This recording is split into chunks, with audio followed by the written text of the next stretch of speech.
Hey, what's up, everybody? Uh, well, YouTube has made some changes, so that I don't actually know if this stream is going to be correct or not. It's looking. I honestly I don't know. I don't know. Uh, it did not give me the option to turn on monetization, which is kind of weird. So you might not be able to super chat, which is fine. Um, I mean, that doesn't bother me, but that might mean that my channel might something might be going on with my channel. I don't know. This I don't like it. Um, okay, yeah, I don't know. I really don't. Hey, what's up, Mike? Okay, so I'm gonna give everybody a little minute to get in here, and to be honest, I had planned on doing the MRE that Mike sent. My table has way too much stuff on it, and I need to fix my tripod. All right, bear with me for a second, guys. I need more of the leg pulled out here. Okay.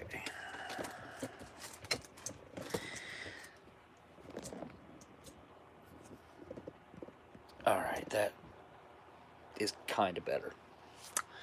Okay. Um.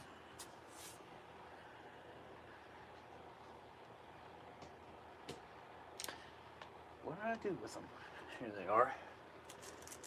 So I didn't get to have one of these last time, and I'm just going to start the stream off with this because I'm just kind of wasting time a little bit. I'm going to make a post, let everybody know I'm live, and I'm also going to have one of these. These are Distinct, is the brand, Canadian smokes, and he also sent the players as well. And these are the ones that Trucker sent, which are these are the Export A Smooth variety.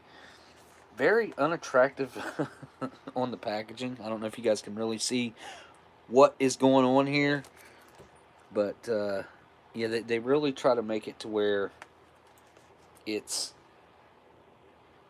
anti-appealing.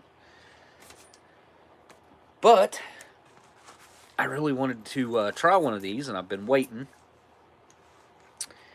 So right now is a good opportunity. So I do have two packages to open up over there. One being from Mike Kreischer, and that's like I said, that's what I was going to do tonight. I'm not really feeling up to it, to be honest. I don't want to waste it. It's pretty special to me, anyway. I think it's well, it's one of those MREs that I can't get on a regular basis. I mean, honestly, I haven't seen one for sale in a very long time. And if you're lucky enough, if you know what years they're in, then you can search for those cases of MREs, but those are also becoming a lot more rare. So, yeah. And if you guys seen the post that I made last week, I told you guys I wasn't feeling good. That's why I didn't stream last week, and it's kind of been that way all week, but we're not going to talk about that. Anyway, I think, yeah, okay, I got them. Distinct. Never even heard of this brand, but he did say that these were like um, well, with the Export A's, these are like the quintessential Canadian cigarettes. So let's see. It's got a little purple on the inside, and then of course it's going to have. I don't know what's going on with that. Quitting is hard, and it can take a lot of power. We're not going to go through that. And I also like that they kind of give you this real package opening experience. Export A's are high class. Okay, so they're like Export A's would be like I never buy them down here. They are can't remember what that brand is. It's got the Indian head on it. They're 10 something a pack down here now.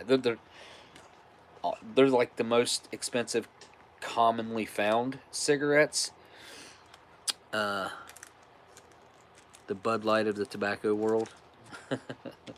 So it's just like a very common.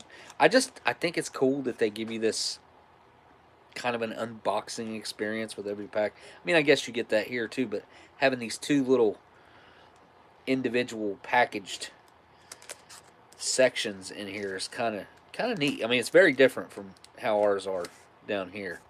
So I'm gonna take that one, flip it over, and I already packed these last time, so they are. Look at that, good and packed. Huh.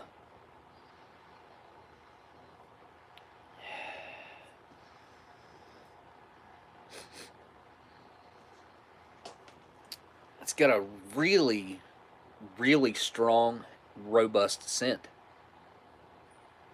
And if I stand over here very much longer, I'm sure my nose is going to completely close off like it does every time. But as of right now, I'm nice and clear. Uh, that kind of reminds me of how Marlboros used to smell. They don't smell like this anymore. Not at all. Marlboros don't even smell decent. I mean, that's an acquired smell to most people. That especially people that don't have anything to do with any tobacco would not enjoy the smell of it, raw tobacco, unburnt tobacco, burning tobacco. It's all unpleasant for them. But for me, it can be pleasant. So, Canadian smoke, Canadian match. And I forgot to cut my fingernails. Oh well.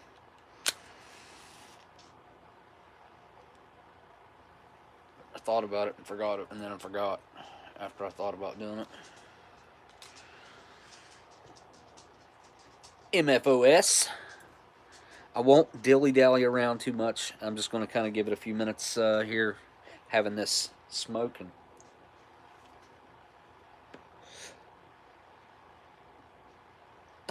that's a lot stronger than I thought it was going to be. Didn't I get like a head rush the last time I had one of the other ones? It's kind of got like a, this is going to sound kind of weird, like a cloudy follow-up, like a, I don't know how to describe that. Almost like a thick, dusty-ish follow-up to it. It's different, very different.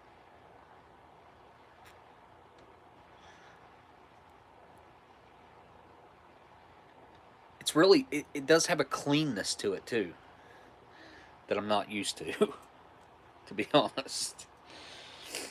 Okay, make a real quick post here.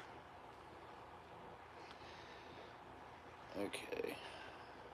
Oh, before I get too far into this, Dan from Australia sent me a box that I intend on trying to do something with. Um, Unfortunately, I had to go ahead and open it up because it was cold, frozen stuff. So it's in my freezer, and I I would like to try to share some of that with you guys. There's no way I could eat it all, but it's some interesting food that I've never seen before. We have something. Well, I mean, I guess really like one thing that's kind of similar to it here that I know of, but it's only with like really one thing that we have that's common. I would say that's common here. Now you might get into different cultures and different areas that might have more of something like this, but nothing that I know of right off the top of my head. So, um,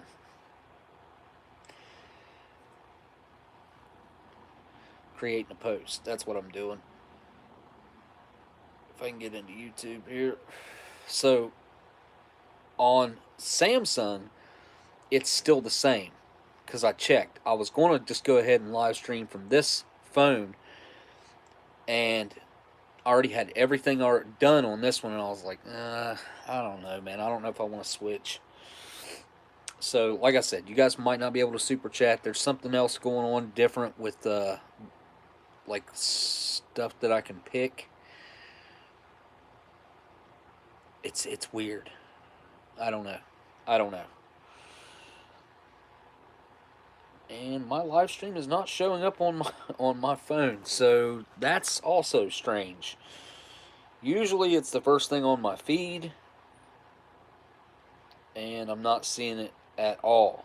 Very weird that it wouldn't recommend me my own live stream. It always has. Always. Let's see. Okay, there it is. Share. Copy link.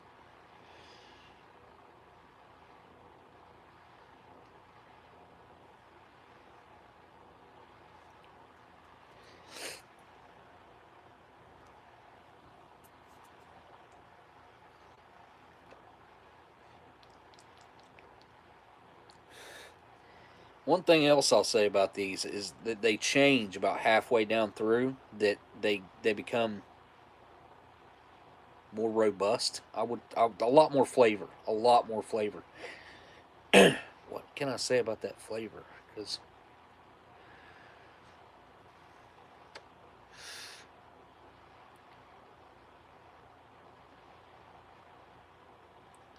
it's really good. These are really good. I wish I could get these here. They would be $15 a pack probably, which is how much they are up there. Okay, live right now. Here's a link. Join chat. Oops. Chat. Okay.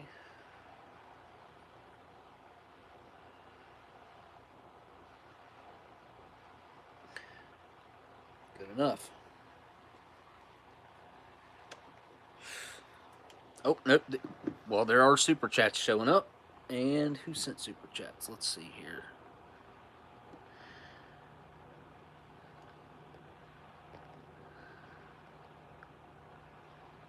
Thank you for this super chat, Miss Marilyn. That is, you did not have to do that, especially since you were just kind of checking to see if you could do it. Holy cow, Miss Marilyn with the big $50 super chat. Thank you so much for that, Miss Marilyn. Goodness gracious. Bourbon Street Joe said, oddly enough, I can super chat still. So thank you guys for checking that for me, and also thank you for the super chats. Excuse me. My goodness. Yeah, it didn't give me the option to turn that on. It only had it only had two options.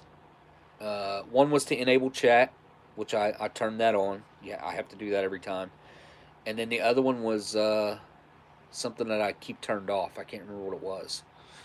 Anyway, but it didn't have the other two options that are always there. One of them is super chat, and the other one, or no, one of them is monetization, and the other one is I don't know what. Can't remember what the other one is. Usually there's four.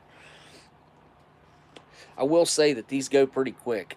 I mean, but they seem to be smaller than a regular. I'll have to break out a regular Camel or something here in a little bit and see. Oh yeah, smash the like button. Thank you for that. Let's open some packages real quick. Let's get that done. Thank you guys again, Bourbon Street Joe and Miss Marilyn with the great big super chat. Now, let's start with. I'm going to start with this one real quick. There's this eBay company called Oddball Candy Company that I'm not technically working with them or anything, but they did send me some stuff to try out. I'll probably even do like a short tasting video, and I'm going to use them on the live stream as well. We're going to check out some freeze-dried candy. Now, it seems like one of those things that would just be common sense that we'd already have this stuff. I really, the only thing I can think is it's expensive to do. It's expensive to freeze dry, maybe, because the candy itself is pretty cheap. Um, you can go to Dollar Tree or wherever and pick up bags of candy for $1.25 now. It's not $1 anymore, but $1.25. Go to Walmart. Just go to your local grocery store and you can get candies pretty cheap, and then freeze dry them. And I was talking to these folks, and they did bring up a pretty interesting point. Is that's one of the things that's kind of not really thought about much is the stuff for kids and candy and stuff. And this stuff will, as long as you leave it sealed and in the packaging, will last a very long time. I can't say exactly how long because it's going to depend on the packaging, where you store it at, if you store it in sunlight, all that stuff. But this is just one that I placed an order for. So we're going to check it out real quick. Take a look at it. I'm going to try it out maybe. But they sent some other stuff. I've still got to get that picked up. The post office did not put it in a box for me. So I've had this for a week, roughly. But they sent a different package for us to try out, for me to try out and show you guys what's going on. Oh, they sent a sample in here too. Huh. Okay. Cool. All right. So what I ordered was Your Sweet Tooth is Calling. There is a link, by the way, guys. That's all that's in my description today, is a link to this candy company on eBay. So if you guys want to check it out, you can. I was really curious about this one. So I'm a big fan of paydays anyway. Like, I really enjoy a good payday. Pun intended. But I wondered how this would freeze dry. If it would do anything to it at all, really. And by the feel of it, I feel like it probably didn't do a whole lot to it. I mean,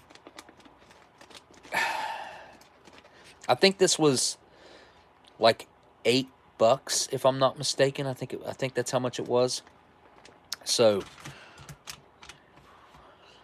there's 8 of them in there, so it'd be like $1 a piece, and they're getting freeze dried. Now, this is probably the lowest yield as far as what you'll get for your money. I just done this because I was curious how this would turn out coming through a freeze dryer. Let's see what else they sent real quick. A sample of Wild Berry Skittles. Check that out. See what happens to the Skittles. Now these feel like nothing. There's like no weight there, hardly at all.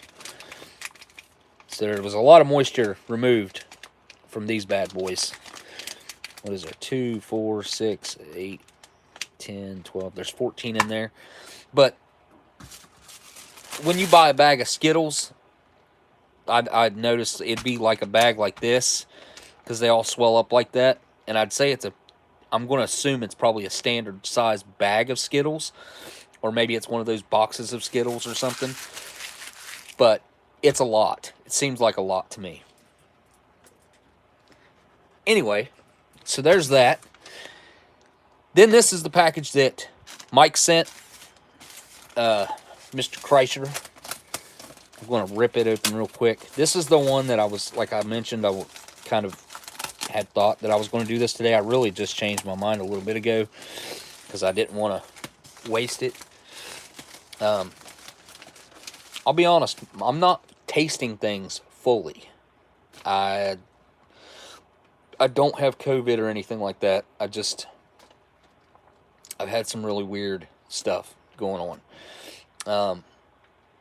And I don't know if you guys know this or not, but I kind of live within the range of that crap that happened in Ohio, and I do live directly on the Ohio River. Like, it's, I'm going to say it's a little bit better than 100 yards out my back door, so it's very close. And the county above us, I know for a fact that they have tested positive for the chemical in their water. They're trying to say that it's not here because we take our water, which our water is extremely contaminated anyways. The water that I have tonight is the last bit of quote-unquote clean water that I have, as far as water from before the accident, up there, accident, whatever you want to call it, derailment, whatever. I don't have, well, obviously, the water that I have now, I would not use it to make coffee or anything. So, you know, I wouldn't trust a filter to take it out either. I wouldn't trust a Brita or anything like that to take it out. Because I don't know. I'm not going to risk it. So from now on, I'm going to have to buy gallons of water to boil, to have for my thermos, and to boil the food in. Which, I mean, I guess I could use whatever water to boil the food in, maybe. But that would be fine. I might go down that route, since it shouldn't matter. I don't think it would penetrate a retort pouch. I really don't. As long as I clean it afterwards. Oh, hey, look at that. Huh. He's got a sticker.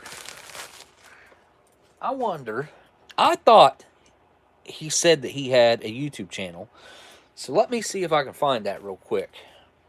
If I can, I will post a link to it in the chat right here. Let's see. Make sure I spelled your last name right. I'm sure I know how to spell it. Just R-I-S-C. Nope, I would have misspelled it. There we go. Popped up. There it is. All right. Boom. I'm subscribed now. Let me grab a link to your channel real quick. And I'll come in and put it in the chat. Here we go. Here is a link to Mike's channel. Go subscribe to Mike Crasher Review. That's the name of his channel. Wait. I just got a message from Trucker. Hang on, it's going to stop you guys for a second. Hang on. 2021 Latvian pea puree with bacon. What? What was that, Trucker? Are you in the chat, Trucker? Trucker might not even be in the chat. Here, I'll throw another link in there for Mike real quick. And then remind me, and I'll put it up again here in a little bit, guys. But he sent this, like I mentioned, this is a pretty, in my opinion, this is a pretty special MRE for a few reasons. Number one, because I really like it. I've had it before. I really like it. Number two, I don't know if you guys have noticed, but I know I've mentioned this 1,000 times. Steve's mentioned it. Everybody who does MRE reviews mentions it because it is par for the course. MREs are bland for a reason, so that pretty much everybody can eat whatever, you know. So you don't get stuck with something that's just contrast with your palate completely. This MRE kind of wipes that away. This is the opposite of that description, of that pretty much the norm. This is very anti-normal. This is opposite. This is opposites day for MREs. This is a flavor explosion. I mean, it's the one that I had. There's nothing bland at all about this particular MRE, which again is really kind of odd. You know, a lot of MREs are pretty plain Jane, you know, or they're just kind of a very simple. Now there might be a lot of flavor there, but it's a simple flavor that is very accepted by most palates. This, the vinegar, the heat, all that is not something that you would typically find in an MRE. Now, later years with the chicken chunk, they started doing the chicken chunk and throwing in a packet of buffalo sauce with it. And there was your buffalo chicken MRE. This is completely different. The chicken's completely different. I mean, obviously it's all one dish, but it makes my mouth water just thinking about it. Seriously, this is it's something different. It's something special. I think this is an MRE that doesn't follow the norm that you find with MREs. So I cannot wait.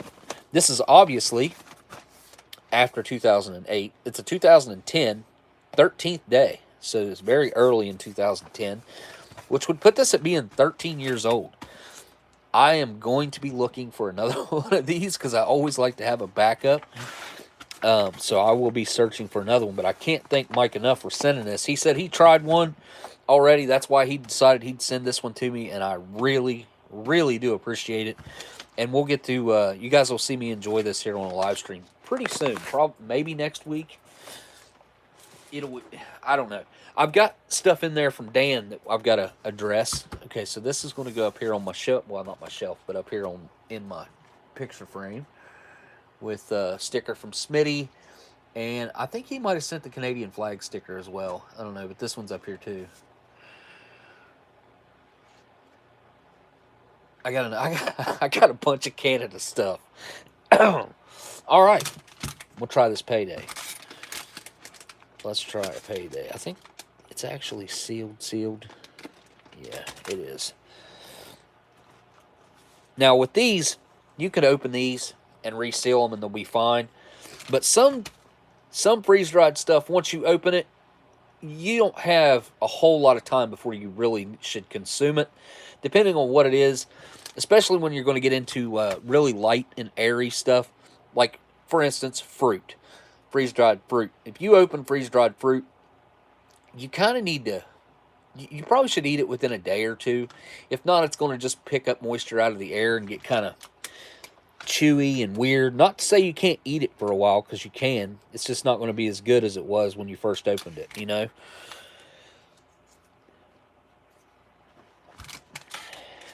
Oh, yeah, there's at least 3 mics in here. Yeah. Yep. Trucker, Kreischer, Bourbon Street. All right, let's...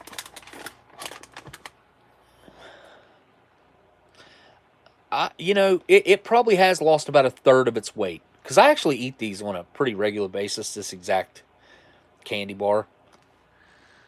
It's still got the smell, so it didn't do the typical thing that freeze-dried stuff does and lose the scent. Because if you freeze-dry something, a lot of times it doesn't continue to smell. Which peanuts aren't really going to freeze-dry anyways. I don't think there's going to be much happen there. Let's see what happens when I... Ooh, it is harder. Oh, my God. Whoa, I did not expect that. Okay, so... I want to try just the peanut. Okay, so yeah. The peanut is normal.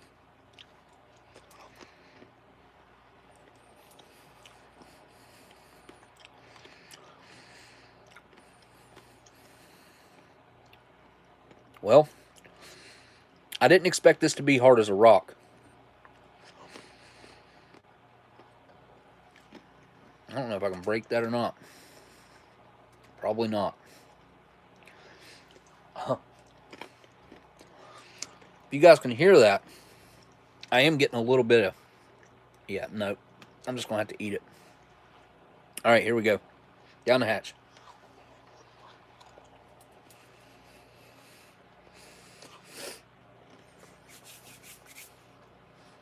Mm-hmm. Very peanutty.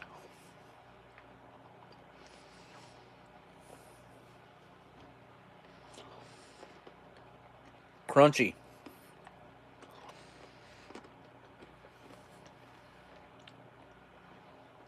What is it? The oil in the peanut probably doesn't dry as well in the freeze-drying process. Yeah.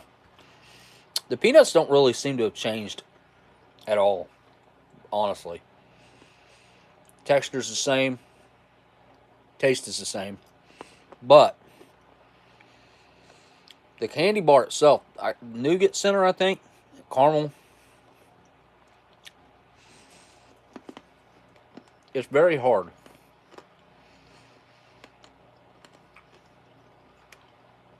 But it reminds me of like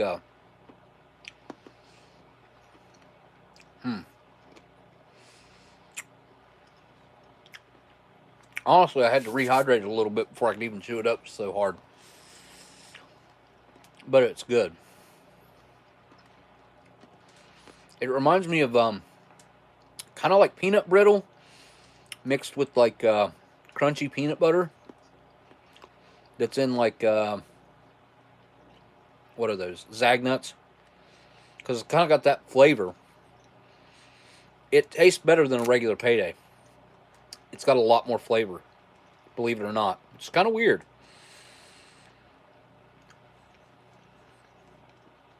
The texture, though, super crunchy. But like I said, tons and tons of flavor.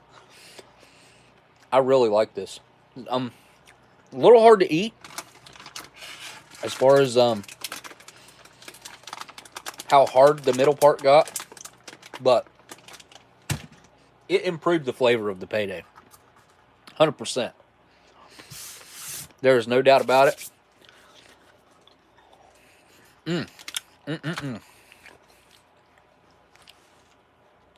So is a CT in here? Because oops, I'm wondering about what that text was he sent me. I know he just posted a video today. Someone told me that he posted a video today. I can't remember who it was.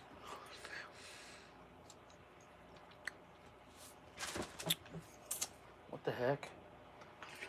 Wait, did I get a super chat? Oh, don't panic, I'm here. Good to see you made it, Smokey. Oh, thanks, dude. Yeah, I almost didn't live stream again today. I just don't like missing 2 weeks in a row. Even if I feel like crap, I just kind of... Oh, Bourbon Street Joe said it's an MCW. Yep, someone did tell me it was an MCW. Was it you, maybe? Link to Mike Chrysler. Oh, link to Mike's channel. Oh, well, okay. Thank you, sir. I got it, though. It popped up pretty easy. All right, let me see what the... Okay, these smell fruity. Not like the wild berry Skittles, though. I mean, they do, but they do smell a little different than like what I would expect to smell with the wild berry Skittles. So I think that might be the purple one, which wouldn't be great, but probably be like a... I don't know what flavor purple would be in wild berry. Would it be... I don't know. Alright, let's try a freeze-dried Skittle. Kind of an interesting look on that. Very, very lightweight. I don't know. Here we go.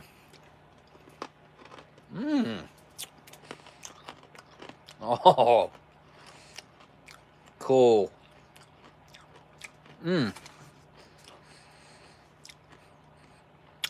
Wow.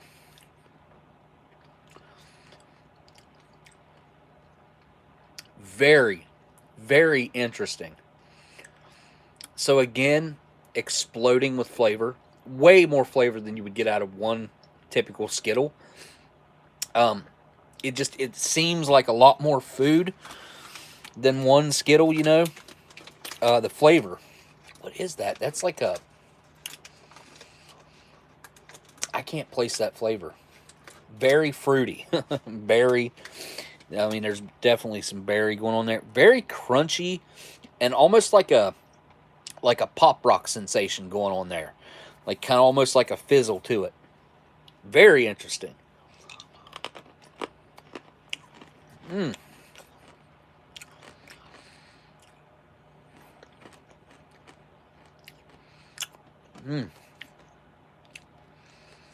Get your mouth watering immediately too.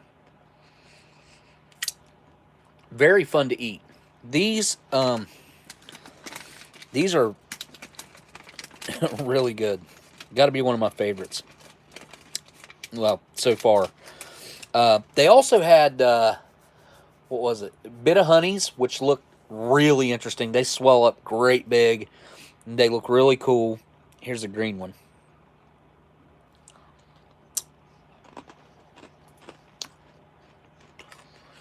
That one had a little bit of a different texture than the other two. Crunchy in a different way.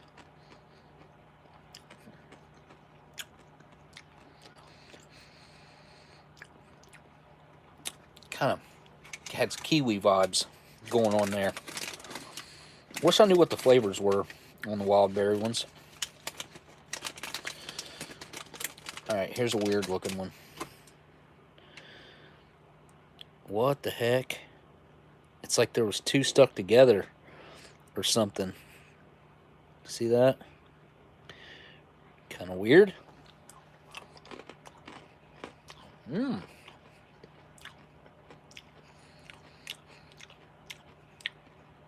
Okay. I highly recommend you guys checking these out. You won't be disappointed. I promise. There's only one red one in there. Screw it, I'm going to eat it. I don't care.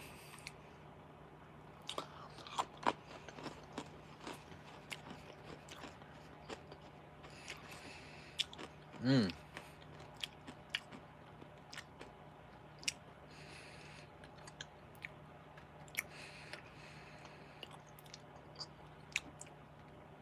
Daniel says red's wild cherry.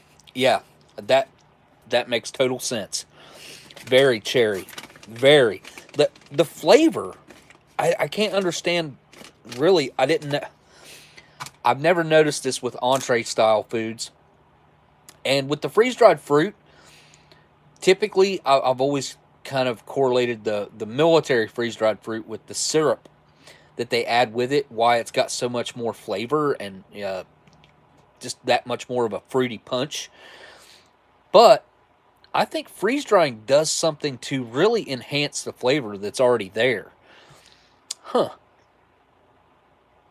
Which I mean, I've eaten a lot of dry, freeze dried stuff over the years, a lot, but I've never really noticed it with I've never noticed it so much with entree style foods, and I mean, there's the fruit. Let's see, there was the ice cream sandwiches which sucked. You would think that that'd be freaking awesome. I think they need to go a different route with the ice cream and do like one of those Haagen Dazs bars or something like that, freeze dry something like that. Did I say thanks to Dan for the super chat? I don't know if I did. Dan did send me that crazy box also that we're going to get through. So, I mean, I wish I could share these with you guys so you could have this experience because uh, a crunchy Skittle is not something that you're ready for, because I honestly thought this was going to be have a little bit of a chew to it. It does not. Maybe I could try rehydrating one in my mouth and see how it comes back to, if it comes back to any type of a chewy consistency. But it just throwing one in your mouth and eating it like I was like it's just crunchy. It has a little bit of that kind of pop rock sensation to it, where it's absorbing the moisture out of your mouth, I guess. Very cool though. Highly recommend these. And if you do end up picking some up, let me know what you think about them. I can promise you, if you think you'd like this, you will love this. And if you think you'd like it and order some, you won't be disappointed. Let's see. Let's pull it up and see how much the Skittles are, because I don't know. Just take me a second. And then we'll get, excuse me, into this, what really is kind of like an extravagant vegetarian survival meal. Because if you think about a lot of the other vegetarian foods that you're going to have in a survival situation, it's going to be like rice and beans, and if you can forage something, if the planet isn't destroyed, maybe, you know what I'm saying? Like this type of food, MRE type food, which there used to be a lot of vegetarian stuff, especially in the civilian MRE type foods. But This would be something that you'd be really happy to have. Okay. Let's see. Oh, okay, here. Let's just see what they got. They got freeze dried Jolly Ranchers. They got freeze dried original Skittles from $9 up to $38. 38 would be, I don't know what. Look what happens to the Jolly Ranchers. How crazy is that? Freeze dried candy ultimate box made to order. Freeze dried fruit roll ups. That's an interesting concept. Those are probably pretty cool. Freeze dried sour Skittles. Freeze dried nerd gummy clusters. That might be cool too. Freeze dried caramel apple pops. Look at that. Interesting. Freeze dried high chews. I love those high chews. Those things are really good. Freeze dried Starburst. Original. Freeze dried Airheads. Twix bars. Those are Twix bars. Won't keep the focus unless I zoom this way. They definitely changed their looks, that's for sure. There's the Skittles. Freeze dried wild berry Skittles. Let's go into it real quick. Made to order. Item weight size. 4 ounces 9. 10 is $18.95. Wait, that can't be. Oh yeah, no, that would be right. And 24, which is a pound and a half, is $38.95. I don't know how many Skittles that would be, but it seems like it would be a crap ton. So, I mean, like I said, these weigh virtually nothing. So to get a pound and a half of these, it would be a lot. There's the bit of honeys. You got lemon heads, smoothie Skittles, warheads. And I've never seen a big chunky like that. I don't know what that is. I've never had one of those before, so that is alien to me. Freeze-dried Skittles 3-pack, so you get the 3 different types of Skittles that they have, which would be those smoothie ones, the sour ones, and, well, wild berry and regular, so I don't know. Now they got sour gold bears. Haribo sour gold bears. Charleston Chews. Oh, those look good. Reasons. Milk Duds. There's Paydays. There's Skittles again. Party Bag. Just looks like a bunch of, just a mix of a bunch of different ones. Anyway, you guys get the point. They have got a good selection. And they got freeze-dried M&Ms too. Caramel M&Ms. It looks like chocolate. Cool. Anyway. There we go. Let me get rid of this. Oh, missed a super chat. Supercharged Skittles molder. Yeah, they're freeze-dried. Freeze-dried Skittles. Molder. Hey, Smokey, glad to see you back. I'm always late, but glad to finally get here. Well, thanks for showing up, Molder. I was thinking about you earlier today for some reason. I can't remember why now, though. But I was. I think it was... I was trying to find that email or something. Anyway, I haven't had a vegetarian MRE like this in a while that I can remember. I usually try to avoid them, to be quite honest. But what I will say... thank you for that super chat, by the way, Molder. I think I forgot to say that. Thank you for that super chat, man. I appreciate that. I avoid these because I'm not a vegetarian. And I know it's kind of stupid, really, because it doesn't really matter. It's not that much different. But what I will say is because this is a vegetarian, the military, when it comes to these, they kind of try to make up for it being a vegetarian by adding in like a better dessert and maybe like an extra item, it usually seems like. These are usually better. These meals are usually a little better put together than your standard, your non-vegetarian, right? Regular is what I would call it. But what year is this thing, by the way?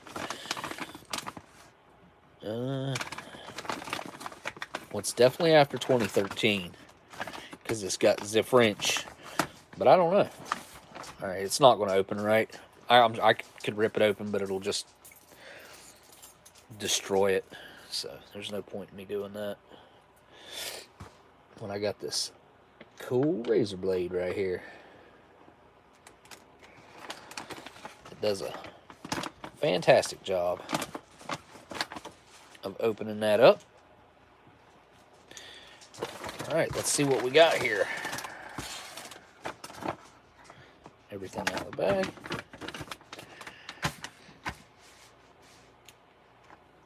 All right, what's this? Recovery Trail Mix. What's the date here? That's got a 9/1. Jeez. So these are 2019s. Recovery Trail Mix. Pretzels. What else is in there? Peanuts, almonds, cashews. That looks like it. Peanuts, almonds, and cashews. Anyway, I don't know that I've ever had the Recovery Trail Mix. Huh. What we got here? Lemon lime, carbohydrate, electrolyte, beverage powder. There we go. We got our flameless ration heater. 115th day of 19. That's pretty new for my, my palate. You got your beverage bag here. I haven't trusted these things since I covered myself with coffee when the bottom blew out of one of them. I was mixing up coffee in one time. So I usually avoid them. Here's our partially biodegradable MRE spoon. What sense does that even make, partially biodegradable? Oh, look at that. What'd I tell y'all? And is it leaking or something? Oh, man, look at my fingers. It is seeping something. See the oil? Well, yep, see it's right there too. My finger. We got a accessory packet here. We'll check that out here in a second. Ooh, look at that. Chocolate pudding dessert powder. Nice. This is, see, I told y'all. And I don't know why I avoid these things like the plague. I need to stop doing that because they always have good stuff like this in them. I mean, you got to admit, chocolate peanut spread, that stuff is very few and far between. That's in very few rations. Used to be in roast beef. I don't know what, I mean, and it's in this one now. So, as of 2019, we got our crackers. And last but not least, we have our cheese tortellini and tomato sauce. The only way I like to eat this is steaming hot. So, let me go throw this on some boiling water, the last bit of fresh boiling water I have. 800 milligrams, 850, 35%. This isn't as bad as some of the MREs that are like 60% of your daily value of sodium. But this is still a lot. All right. What's the date? 103rd day on this one. Doesn't much look like it, but it is. All right, be right back.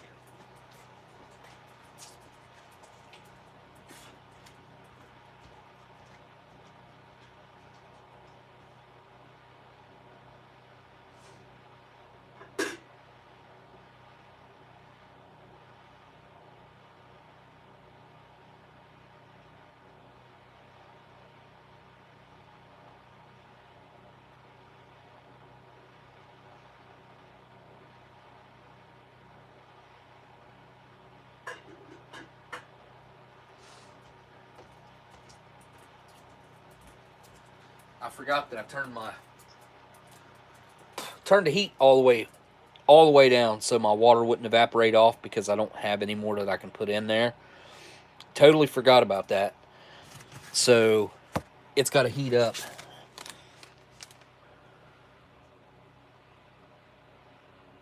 Let's see.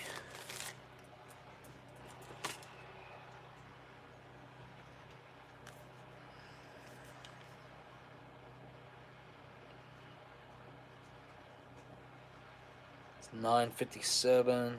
Let's pull it out at. I'm going to do 10:05. All right.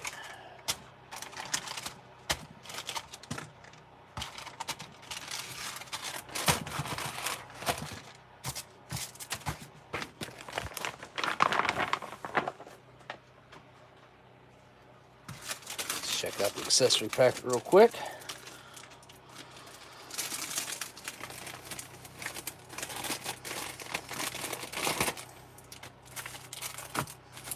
Get your butt ration, napkin, toilet paper, whatever you want to call it. Moist towelette, good for wiping your face. Iodized salt, 4 grams. And was it Diamond? Nope, distributed by Sugar Foods Corporation. Always out of New York, almost. Almost always out of New York. Hot sauce. Nice. This isn't that one hot sauce that I like. I can't remember what it's. I think it's with lime. I mean, this ain't bad hot sauce, but I like the lime stuff. Oh, man. No sugar. We got the Enjoy 0-calorie sweetener, which is dextrose, maltodextrin. It's maltodextrin. Sucralose. Focus. Ugh. Bill's Brew 2019 coffee. They went to Bill's Brew, huh? 71st day. I guess maybe a different manufacturer might have used a different coffee. This one, I didn't even pay attention to which one this one is. It's Warnick. That's one out of Cincinnati. And here's our creamer. 94th day. Oh, and our gum, which I always forget about. All right. Get the tray up here.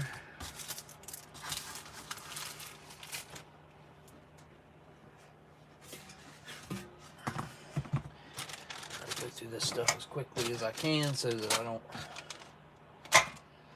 stuff don't get cold. The cheese tortellini, I mean.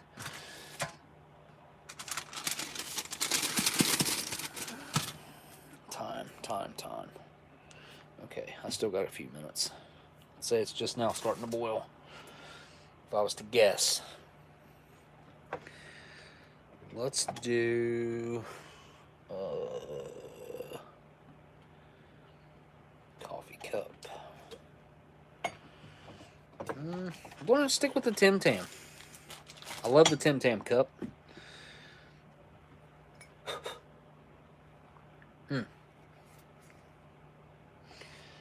Kind of stained it last time. Alright, Bill's Brew, sweetener, and creamer. I think it's spray dried. No, freeze dried. Oh yeah, big old crystals. Kind of weird.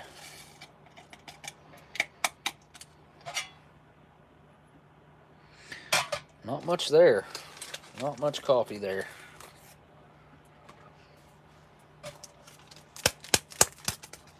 Some creamer.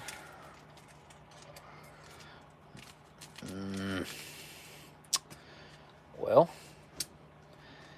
it's going to require a knife.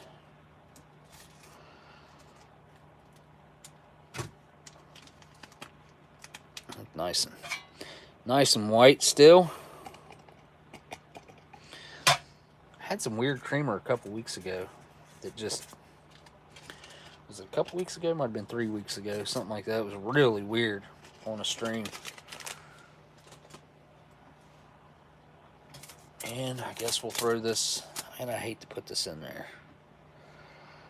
Yeah, I'm probably not. I'll wait on that. Alright, I can hear it boiling now.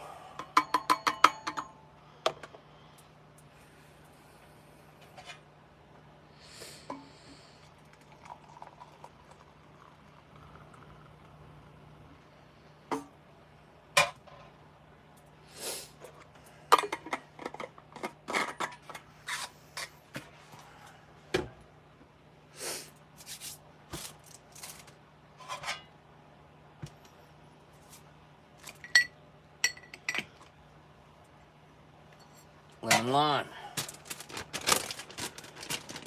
These pouches are ridiculous. There's no way you couldn't mix a drink in this thing.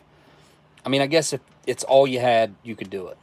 So, I mean, worst case scenario, you're mixing it in this thing, which at least you have something to mix it in. So you could manage, but it would suck.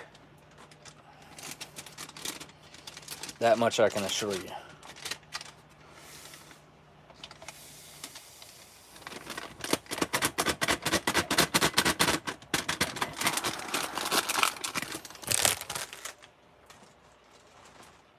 I mean, if you're going to use that much packaging, you may as well make one of the ones that have the seal on the top. Maybe the seal costs too much. I don't know. That's probably what it is. Anything to save a penny. You make 1 million of them, you save 1 million pennies. You make 2 million, you save 2 million pennies, however much that is. This is kind of a weird one that changes its look as it sets. The longer it sets, the more it changes. It'll completely clear up. Not, I mean, it'll still be green, but it'll clear up to where you can see through it. That's got a very milky look to it. Look at that dye on top. I'd say that's blue dye. Definitely. Yellow and blue make green, I guess. There's yellow and blue dye is what I'm assuming. Time we got. Oh, yep, it's time to go get that.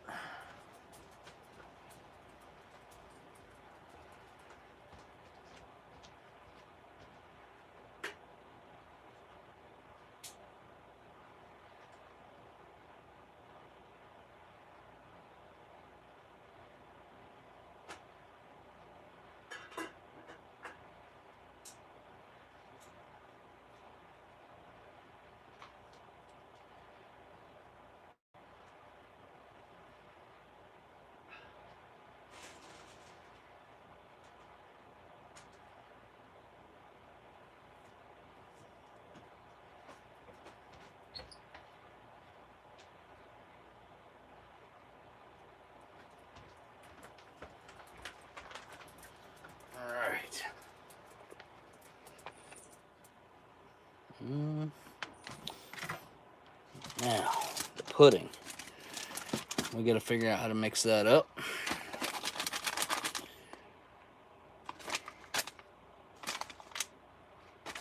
There's tear notches on there. This is a really full package.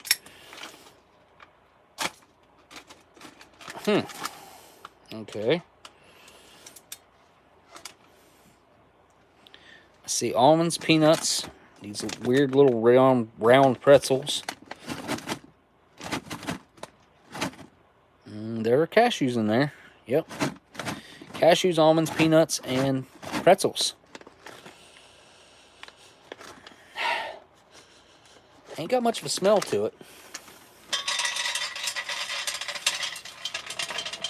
And I would say that it's mostly pretzel.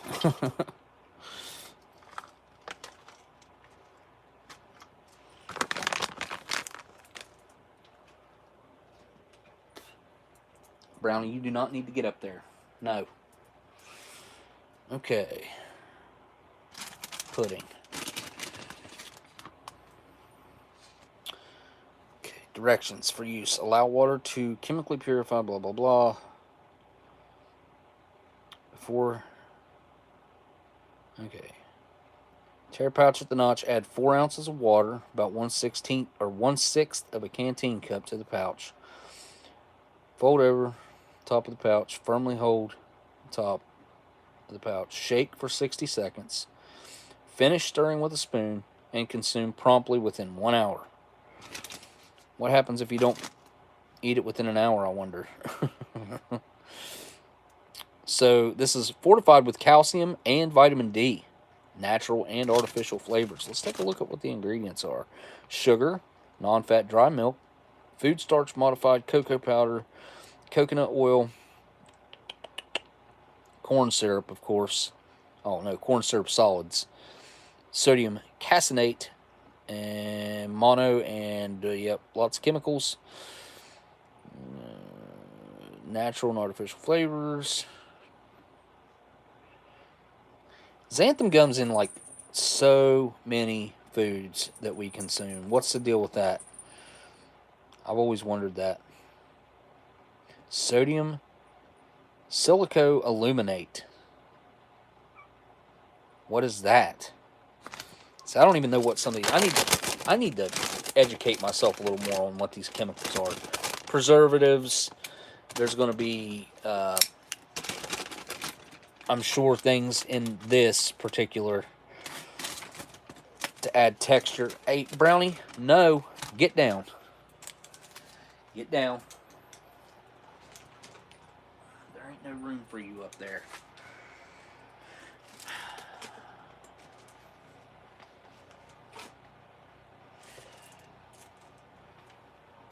All right, there. I made room for you.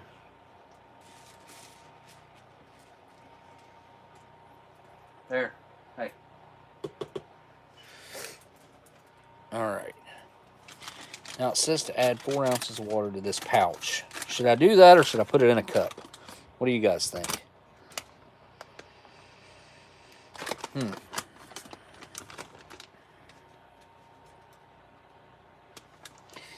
Yesterday there was a report of people's vehicles being covered in this white powder, and they don't know what it's from, but the West Virginia State's testing it.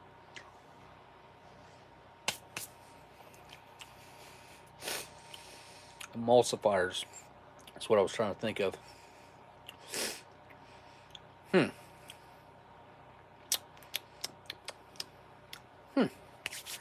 Not as much flavor as I expected out of that. It's kind of dull, to be quite honest. Let's use a white coffee cup so that we can really see it.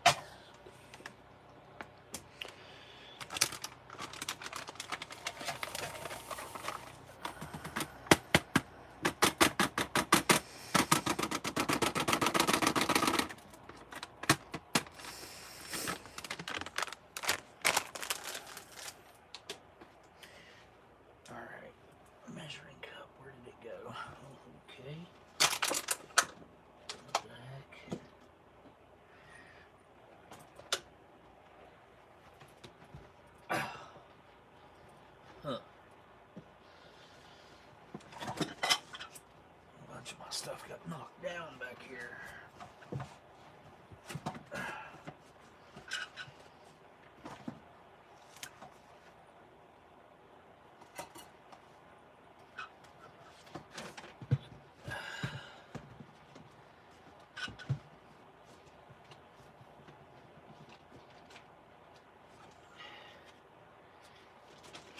Get out of there.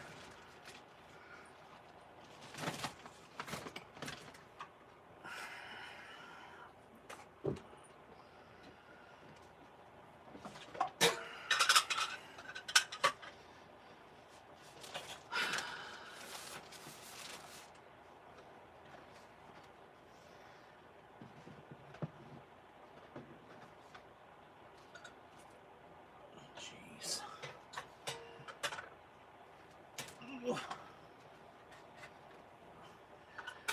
Just need my measuring cup. All right.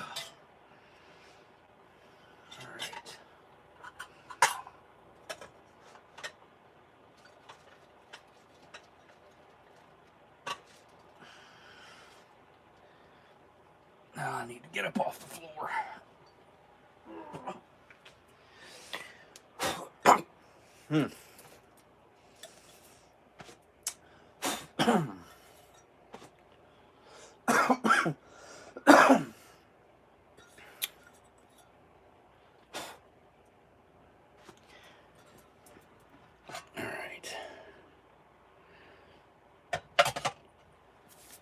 I'm going to use some hot water because I think it'll help it mix up a little better since we're doing it in a cup.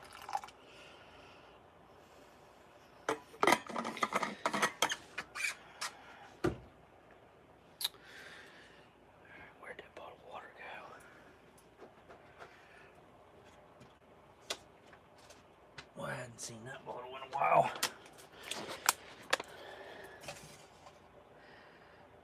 Oh, well, that's almost the 4 ounces.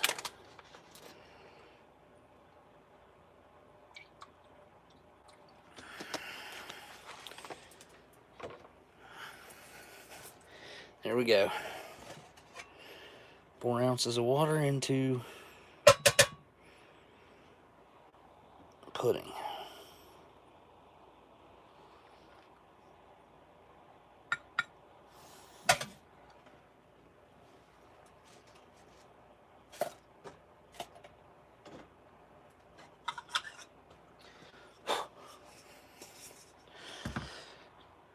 Spoon.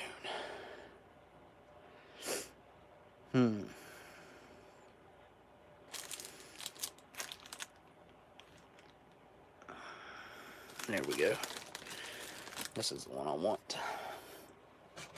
This is the perfect size for this cup.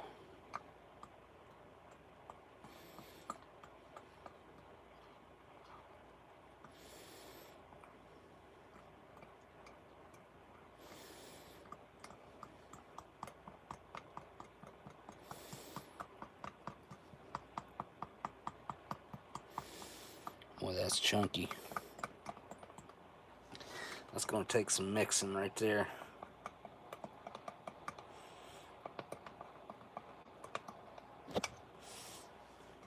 More than I thought. I've never mixed it in a cup. I've always mixed it in the bag. I think it needs more water. Holy cow.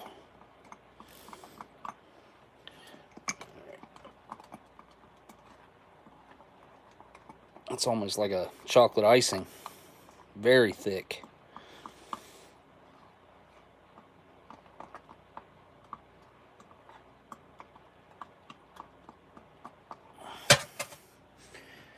Give it another little shot of water here.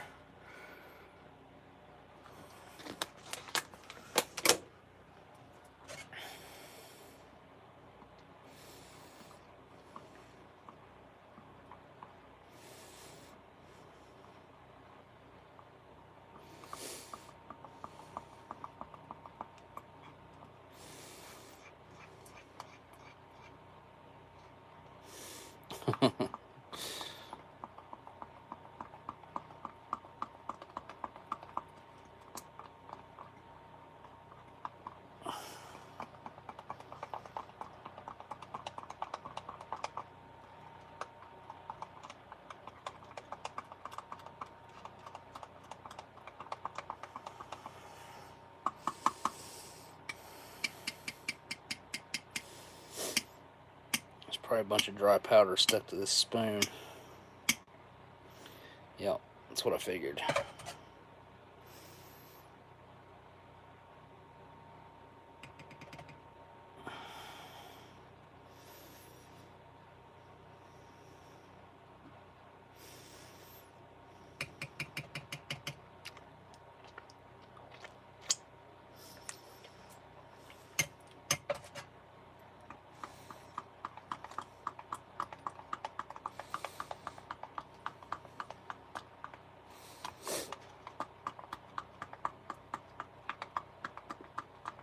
I don't really like to eat pudding. It's one of those things that I don't eat because of the texture. And I have found myself on numerous occasions actually enjoying the instant MRE puddings like this. I don't know what the big difference is, but I mean, I can't just eat a spoonful of it. I have to just lick it off the spoon. But all right, I'm gonna let that set for a little bit. Not that that's gonna help it, because it won't. Oh, okay, so great. Do not. Okay. Let me check and make sure I'm charging. I am not.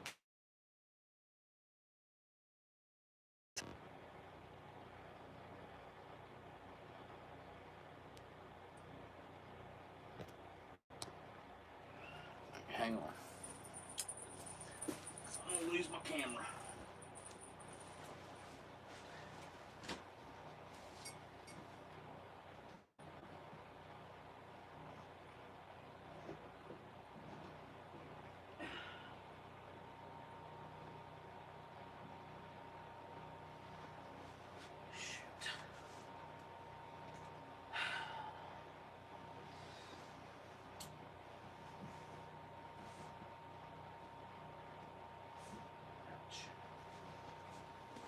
Alright, let's see. You know what? I'm not even gonna mess with it. Bring my cord over here.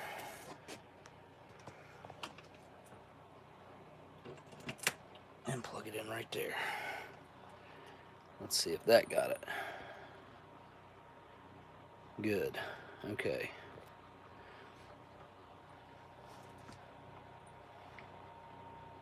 That's still pretty hot.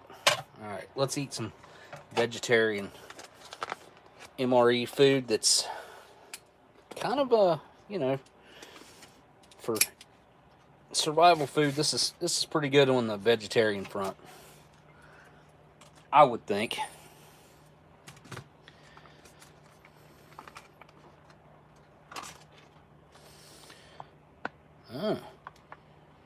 It smells like tomato sauce, or pizza sauce. It smells like pizza sauce.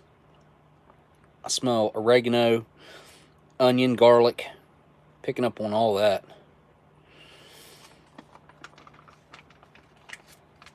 I wonder if this has got TVP in it, so it kind of fakes having meat in it. A lot of the older vegetarian dishes had that going on. Alright, let's see. Give this drink a quick stir. I have got chocolate pudding powder all over my tray. It's just going to have to stay.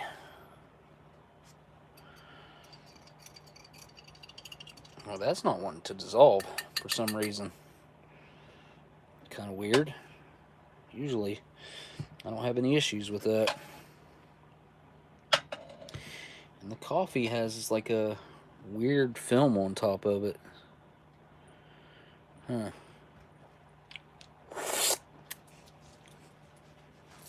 All right. Cheese tortellini. This is menu number 13. Usually it's menu 11, 12, 13, and 14. They do the last two in case A and the first two in case B. That looks like TVP. Maybe not. Yeah, it kind of looks like TVP. Textured vegetable protein. For anyone who doesn't know what TVP means, they kind of just take textured vegetable protein and trying to like fool you into thinking it's meat. Let's see. So there is TVP inside of that. Probably a little cheese, I'm guessing. That looks like celery. All right, here we go. Down the hatch.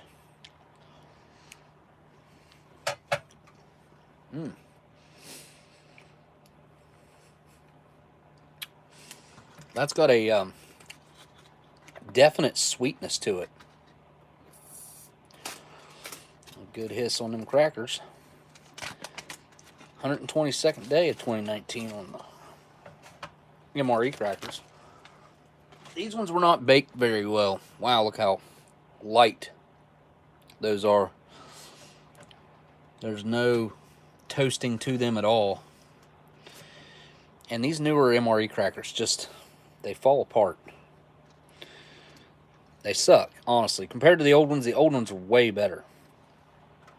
I really don't know what the huge difference between the new ones and the old ones is, but they need to go back to some of the old techniques.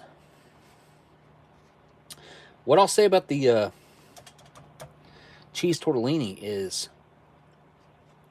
like, the sauce has got a very immediate sweetness to it. That's the first thing you notice when you take a bite.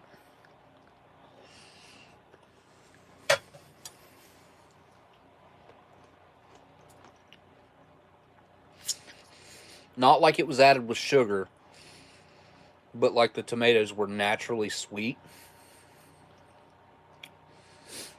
Mm-hmm.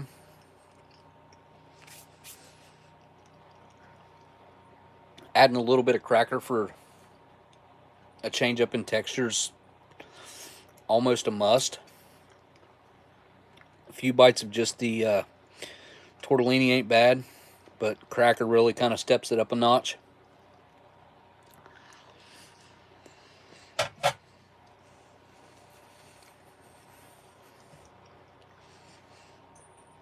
I'll tell you what, I foresee heartburn in my future. I don't know. It just feels that way already. I haven't been getting heartburn for a while, but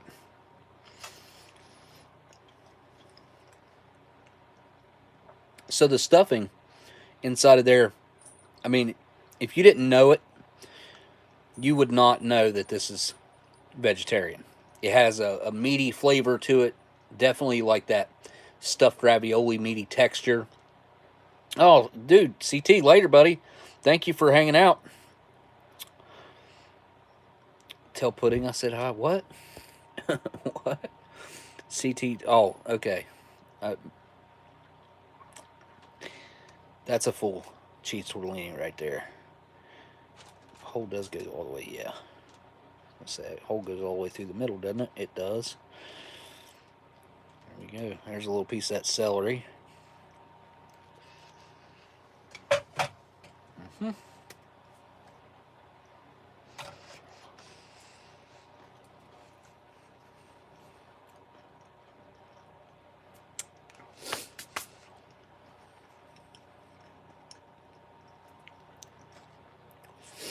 Cracker really does add something to it.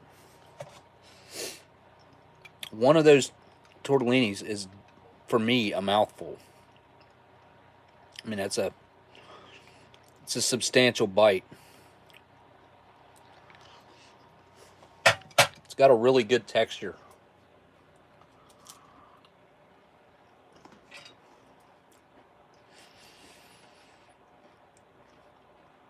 Sometimes with the pastas, you just don't know what you're going to get. It could be soft, could be slimy. No.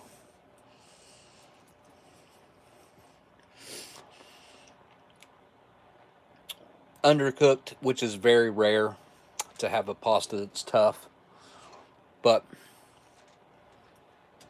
I would say that this pasta right here is just on the other side of al dente. It's not exactly al dente. It's a little over that.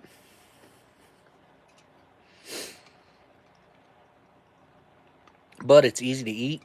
It's tasty. I have no complaints about this.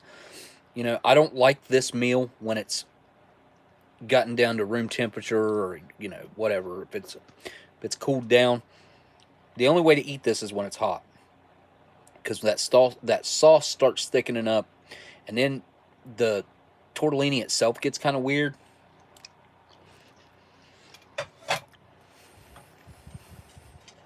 If you were really hungry, maybe it wouldn't matter. I mean, really hungry though.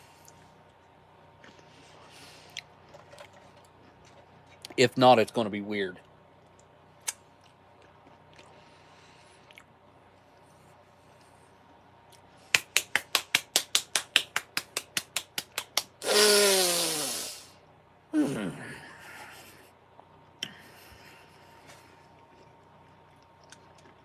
All right, I'm going to eat whatever I can with that cracker. I might finish it. I don't know. Trying to take big bites. Hmm.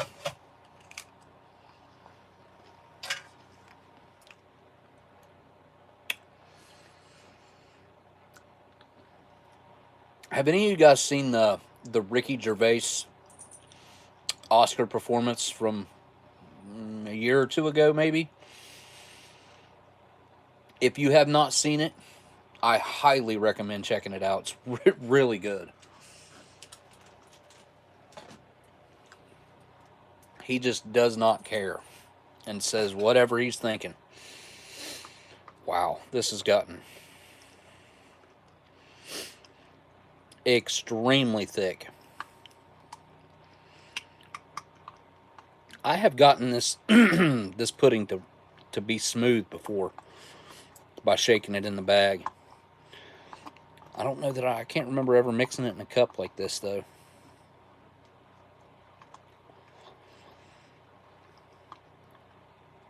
I mean that's the thickest I've ever seen it. And Vestry says he's a legend. Definitely, that performance was like nothing else I've ever seen. Well, I mean, outside of maybe Chappelle, but Chappelle's never done it with. Maybe he has with them in the room. So many of them in the room. Definitely not so many of them in the room. I guess I'm going to finish this. May as well.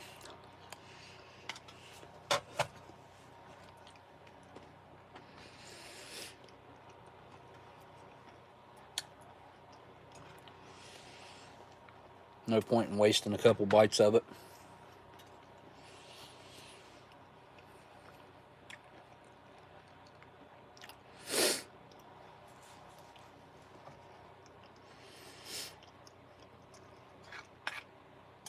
Spam. I just looked down and seen some spam comment.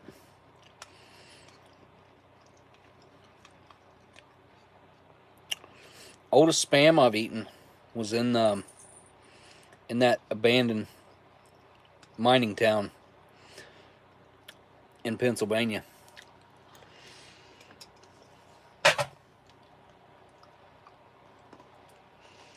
It wasn't super old. It was old, but it wasn't super old. But it had just been sitting out in the open for the past 25, 30 years, however long it had been there. I can't remember.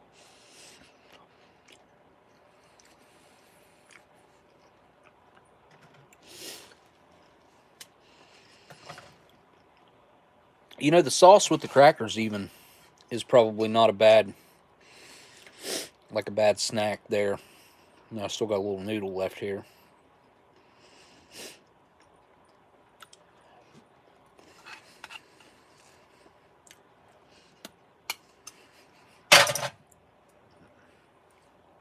I'm done.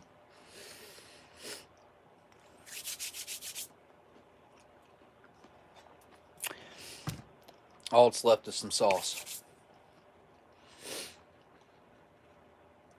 I should have tried a couple of those abundant pretzels that I have there.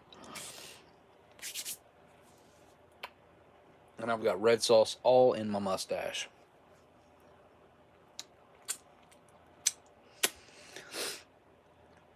I need a napkin. Fabkin.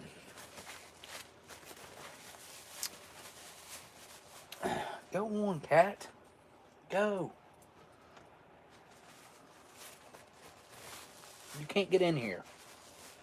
You can't get up here on my table. No. All right. Let's just try the pretzels first. I can't say that I can recall ever having these little pretzel dots. I don't know what you'd call them. You can kind of see where they were cut out of a flat piece of dough, and then they baked up to be a little bit round. But they look well toasted, which is always a plus for a good pretzel. And that's what I was afraid of. So they get a little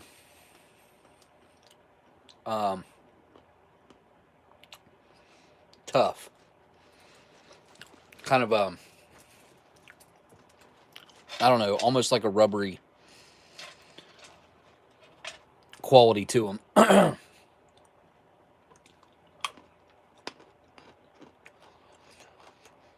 It's not bad, but it's there.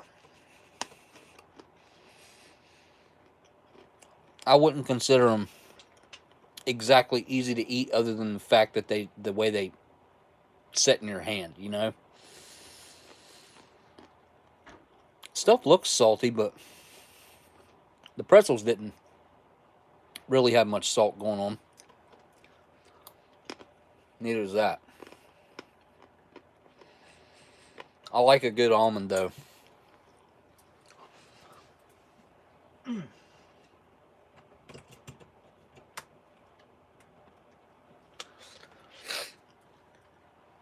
A nicely roasted almond. Time to wash down all that food real quick with some lemon lime.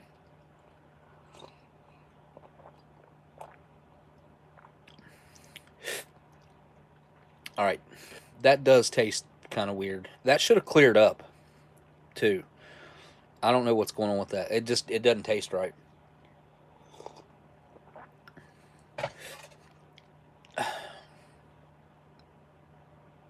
It's got a weird bitterness to it that's way more pronounced than it should be.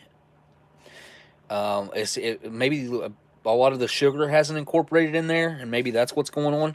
I don't know. It's weird. Really kind of weird. Peanuts. Peanut. Peanut. Peanuts. Cashew. Is that a cashew? Peanut, right? Yeah, that's a peanut. Cashew. Cashew.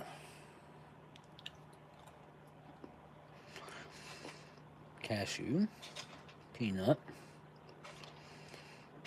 Pretzels. That is also. Oh wait, there's an almond. Almonds are in here too. So there's a little bit of everything. Pretzels, almond, big peanut.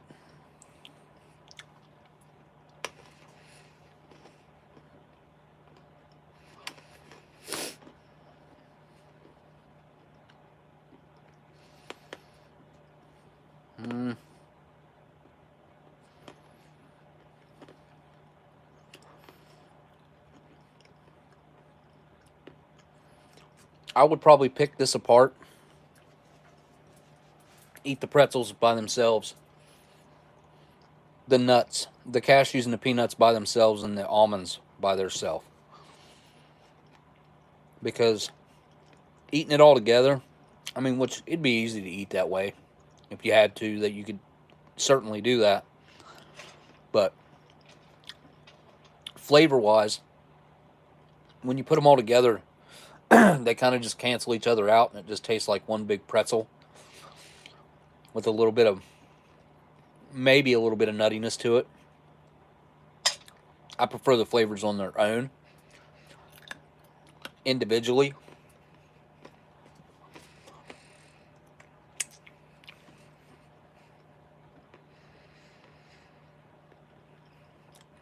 Yeah. These pretzels are growing on me, though. Kind of weird.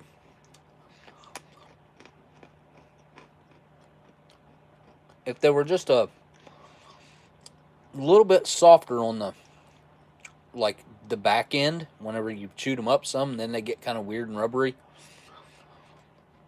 That wasn't there. I'd really like them. I guess I'm going to have to add a little bit more water to this, which is going to take a minute to mix in.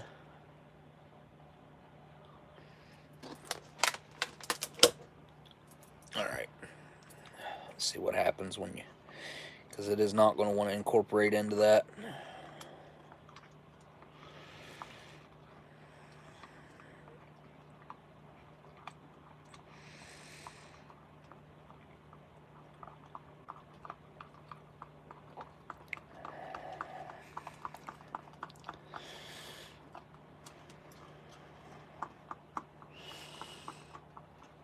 Oh.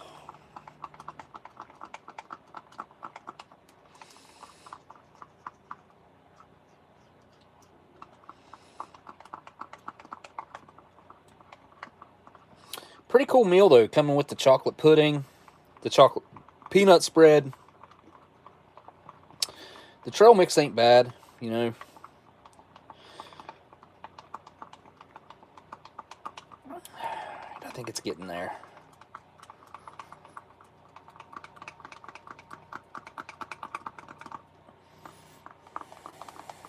Better than it was.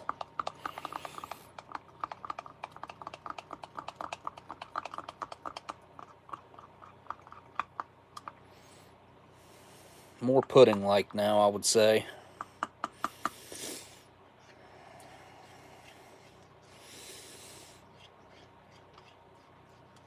Alright, give that a shot here in a second. Let's try this coffee. It's got a weird film is formed on top there.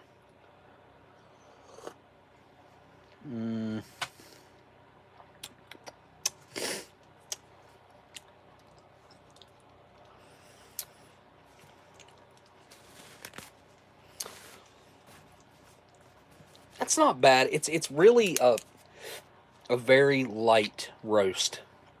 That is not bold in any sense of the word.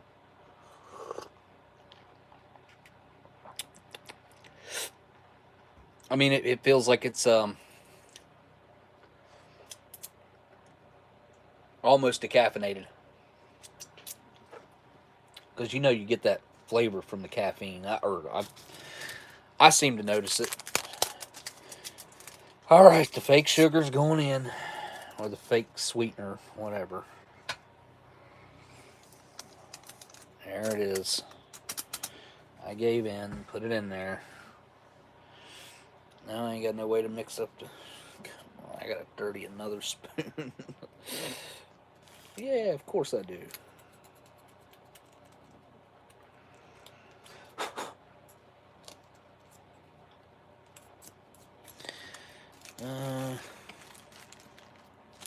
Spork it. I'll just spork it.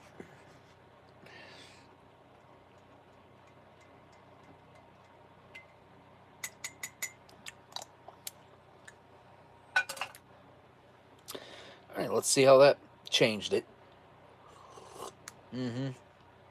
A lot. It's very sweet now, but it's also got a very strange flavor to it that I can't explain as anything other than that fake sweetener taste that that it gets. It's got a little bit of a bitterness to it. That sweetness does. It's weird. Not something that I enjoy. Pun intended, I guess. Alright, let's see if I can get this to knead up. One of my favorite MRE items ever that was leaking a little bit of oil from somewhere on it. On the top up here, I think.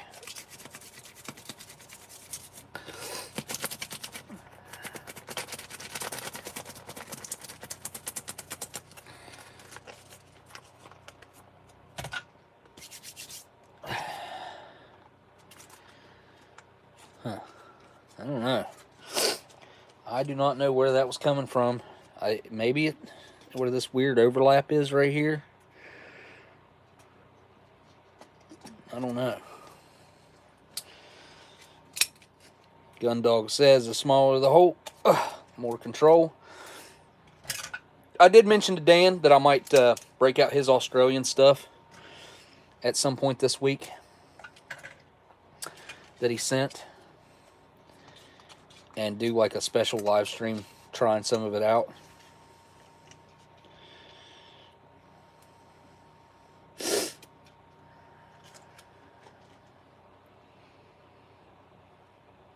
Doesn't that just look like brown liquid gold? If you've ever had this, you know what it is. And if you've never had it, it's like a pureed Reese's peanut butter cup, more or less. And I mean literally liquefied, pureed Reese's peanut butter cup in a little retort pouch to squeeze a squeezable spread.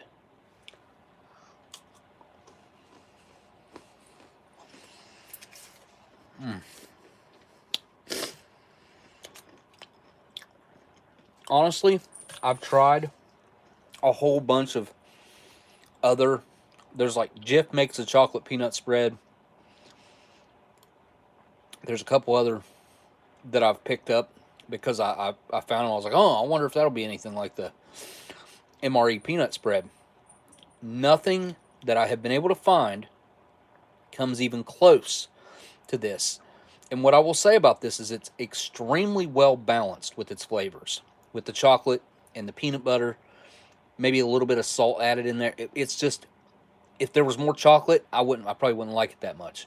If there was more peanut butter, it would just come off as like peanut butter barely flavored as chocolate. But it's like a very, very efficient or perfect mix of the two flavors. It's not too sweet.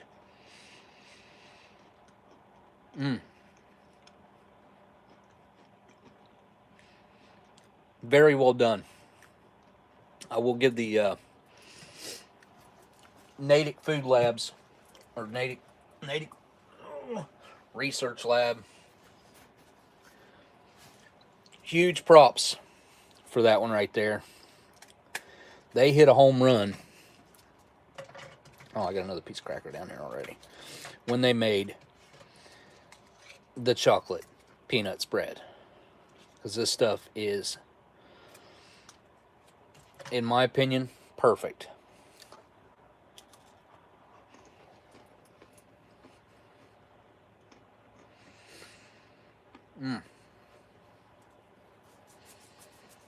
All right, since I have it,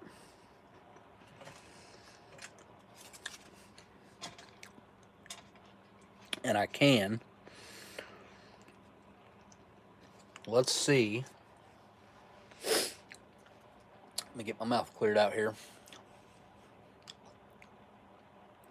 Let's see how these two mix. The pretzels with some chocolate peanut spread.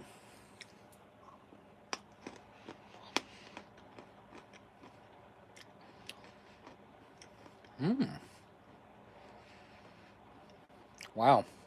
I fully didn't expect to like that very much. But, that's tasty. Very, very good. It reminds me of like, what is those things called? Fast breaks or something like that. It's like a regular shaped pretzel, you know, with the twist in the middle. Then it's got the chocolate, some peanut butter inside.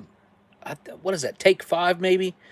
I can't remember what those candy bars are called. Take Five. I think that's what they are. But anyway, that's what it reminded me of. Flavor-wise. I guess I'm just going to... Since I can't just eat a spoonful of it, I guess I'm just going to eat what's on this spoon right now. Because it looks like there's a bunch of chunky stuff on it. That's fine. It's okay. I'll eat the powder. I'm fine. It is Take Five. It looks like Mike. No, who said that? Yeah, Mike confirmed. All right, here we go with the instant pudding, chocolate flavor, MRE pudding.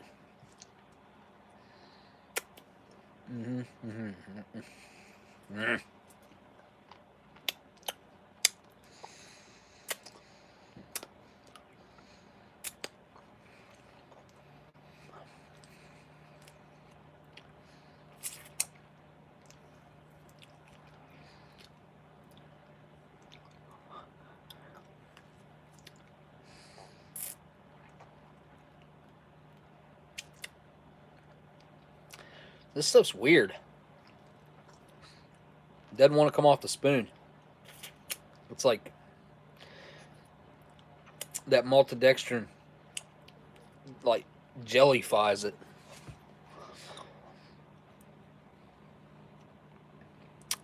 Certainly, had I left it the way it was, that was thicker than a chocolate icing would be. Give it a bite here.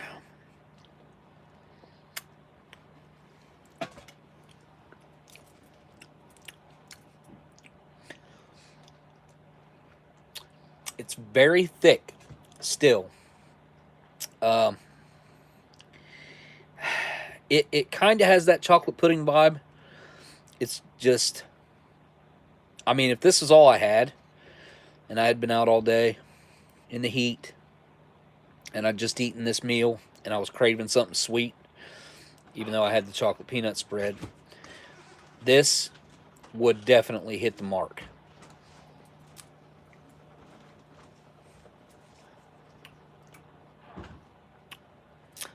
It kind of has a mocha-ish flavor going on, almost like there's like some coffee going on with it. I don't know, man. That texture is just so weird for me. It's got these weird little chunks in it. It almost has like a. I'll bet if you threw this in in the microwave, a cake would come out. It's like cake batter, kind of. It's what it reminds me of.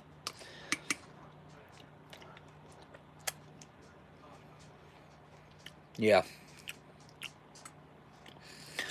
I mean, it's not bad. I think it'd be a lot better refrigerated. I think the coffee will follow it up real well.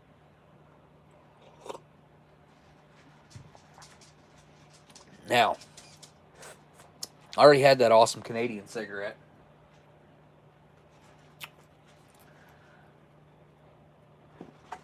Oops. Uh,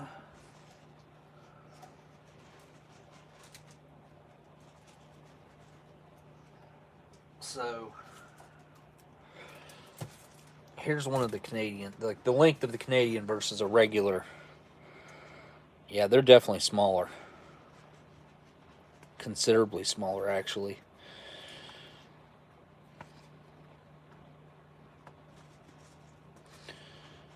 Because the Camels, I mean, that's pretty much the length of the Camels. Yeah, there's. What would you call that? Maybe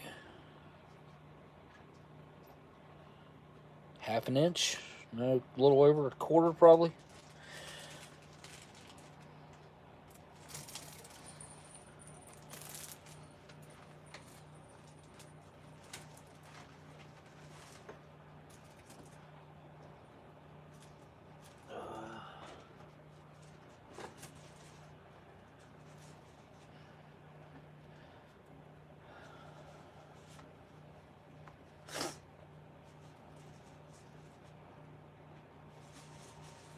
I want to go back to one of Trucker's, since I had that other one just a little bit ago. Of these Export A Smooths. Yeah, I'm going to stick with the Canadians. I might even have a Camel too. I don't know. We'll see. It depends.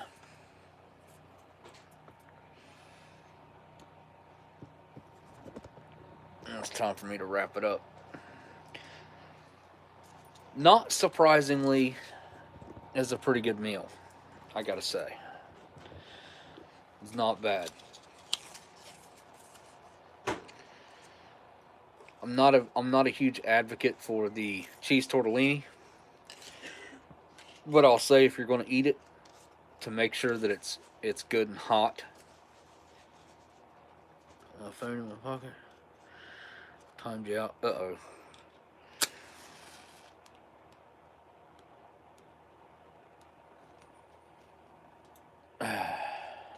Export A Smooth.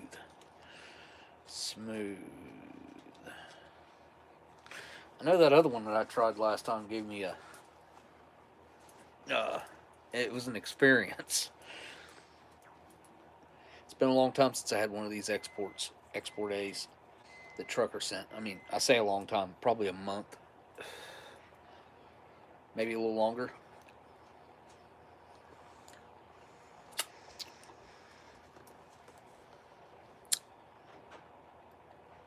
No, yeah, no, these were Canadian.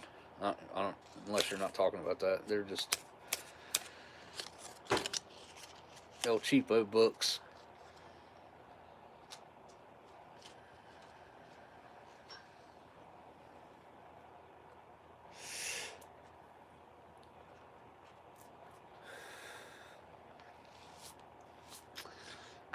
Miss Marilyn, was you kicking people out? Uh-oh. Yeah, so I might not use this again because of the weird changes and differences if I do use this to stream with. Because the other one, so far, as I checked it, has not changed. But with this one, it gives moderators, uh, I don't know, it was a whole list of stuff that was different. I didn't take the time to read it because I was trying to just get started. Um, so maybe you can explore that, Miss Marilyn. I think it gives you pretty much every capability that I have as far as like running a live stream and it being my channel. I think you have the same capabilities as I do. Pretty sure. Let me see here. Let me come up here. Click on you. Let's see. Wait a second. Okay. I didn't think I did anything. Let's see.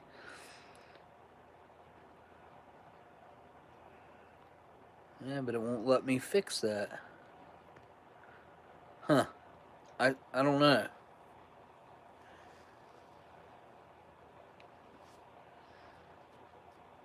Okay, so she could add and change filtered words. Make like a dictionary or a word accept a non-acceptable list. I guess is how we put that.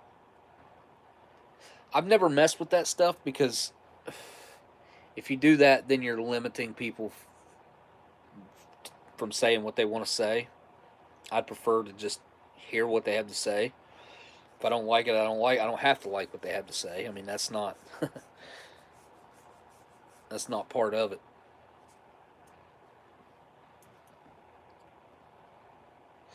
Yeah, I don't like to erase negative comments. I'll leave those up. Um, I do know some people that do that though. They scour their comments and just erase anything negative. The algorithm actually likes the negative stuff too. I mean, that's no reason to, the only reason to leave it or whatever. But I know that Google, it creates engagement too a lot of times. Like somebody will see a negative comment, so they'll comment on that comment, and it'll start a thread, and they'll go back and forth. I'll tell you somebody who was good at playing the comment game, and that was Nathan. I heard that he quit his channel. Did he quit his channel? Let me see. Did Nathan quit his channel? I heard that he did. I don't know why he would. I mean, that's kind of silly. What, this is supposed to be a hobby. Anyway, this is not supposed to be, um, I guess, what he done with it. No, it's still there. Oh, wait. Wait a minute. What is this? So now, videos on Nathan's MRE channel. The title is How to Negotiate Medical Bills in 2023. The only side hustle that makes real money in 2023. Huh. So it looks like he's going a different direction with this. The only side hustle. There's a million, gazillion, an unreal amount of numbers to make side hustle money nowadays. Um, I just put out the smooth, but I have been wanting to open up those Camels full flavors, and I'm gonna do it. I'm gonna do it. I almost hate to open the package. You know what? No, I'm gonna have a light. I haven't had one of these in a couple weeks now, and I'm pretty sure I got a buzz off one of these last time I smoked one too. You know what I didn't do? I didn't make a lucky cigarette in here. Wow, that's very out of character for me. Still got a bunch of these left. It's a full row on the bottom. 4, 5, 6, 7. 18 including this one, so 17 after this one. Count them down. Miss Marilyn, when she sent me that 40 pack,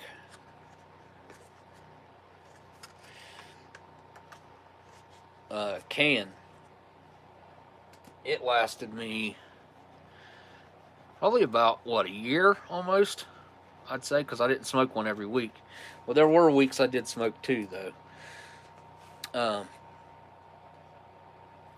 And then I had the can of 60, and I smoked them almost one at a time, one week, one every week. And then I had another can of 50. I still like that's the coolest can I've had as far as the Camels go. Camel cans, really cool. It looks like a pack of Camels. Nope, nope, nope, nope, nope. You're not getting in there. So this is CC. I know, honey. Go on. Go on. She's crippled. That's why her name is CC. Crippled cat. Instead of calling her crippled cat all the time, I just started calling her CC.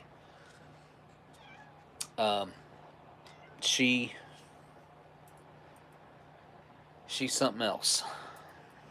No, she's not a kitten. She's at least 3 years old. She was around here for about a year or longer, year and a half before I could ever even get near her. And she had a broken leg when she showed up. It healed, and then she got another broken leg. All the other cats around town were attacking her. It was really weird. But that old black cat that I had that passed away not last week, but the week before, the day before the live stream, so it had been not last Friday, but the Friday before, he protected her. He kept her alive. Those two came together.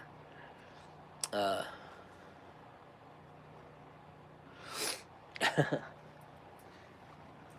you need help, buddy? Here, come on.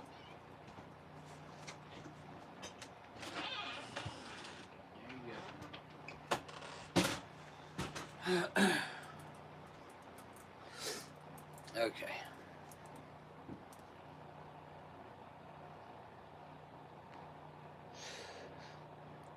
Man, I the other day I broke down and bought a pack of Camels. I found Camel Crushes too. Dang it! I'll pick some up because I hadn't seen them in forever. Not to say that they haven't been on the shelves, because they probably have. I just don't pay attention because that's not something that I've ever cared that much about. But they had 6 or 7 different flavors at the place where I went. So I gotta quit saying but I do want to try those again. Like I said, the guy I used to work with, he smoked Camel Crushes. Very rarely would I ever get one off of him. He was the pilot on my boat. He passed away back in April 16. He probably passed away. It might have been 2017, maybe 16, 16 or 17, and I think it was November or December when he passed away. I tell you, you don't get to know people much better than living on a boat with them. It's kind of like being in prison. I know I've said that before, but it's very similar, except that particular job that I had on the boat, I got to come home every day. But if you work on a line boat out on the river, or if you work on the ocean, you're just gone. And you're confined to that boat. That's it. A lot less room than a prison has, actually, in most cases. I mean, the biggest boat I ever was on was Ohio River boat was a 195 foot, 4 living decks, main deck, second deck. Well, 3 living decks and then the pilot house. So 3 living decks. Usually the captain, pilot, first mate would be on that third deck, and then everybody else is just kind of scattered out.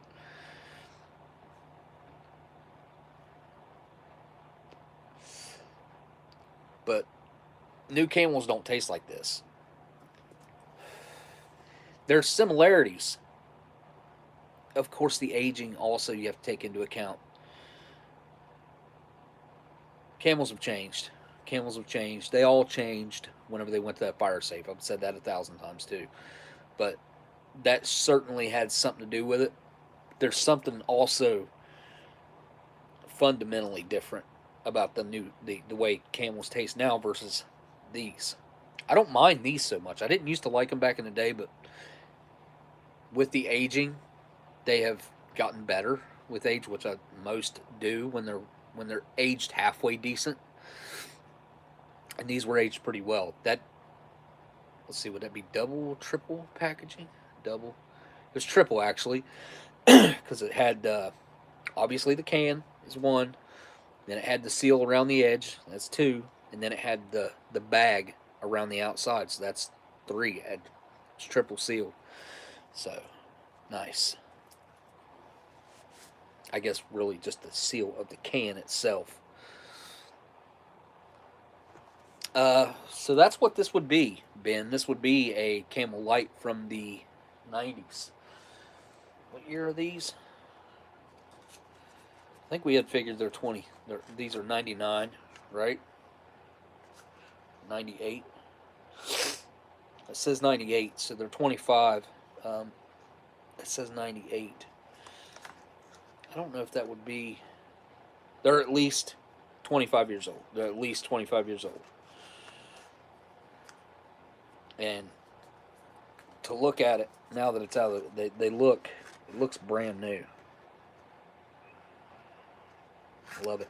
You can pick these these tins up pretty cheap. You can usually when people have them for sale on eBay, they'll have multiples. They'll do like 10 of them for sale at one time, or something along those lines. And you can usually pick up like 10 of these little containers for, I don't know, 20, 25 bucks, like $2.50 a piece. But to find them full and sealed is not common. It's not common at all. It's pretty rare, actually. I don't look as often as I should. I should be more vigilant with my searching. I mean, I do search on occasion. Yeah, I don't know why Nathan gave up, man.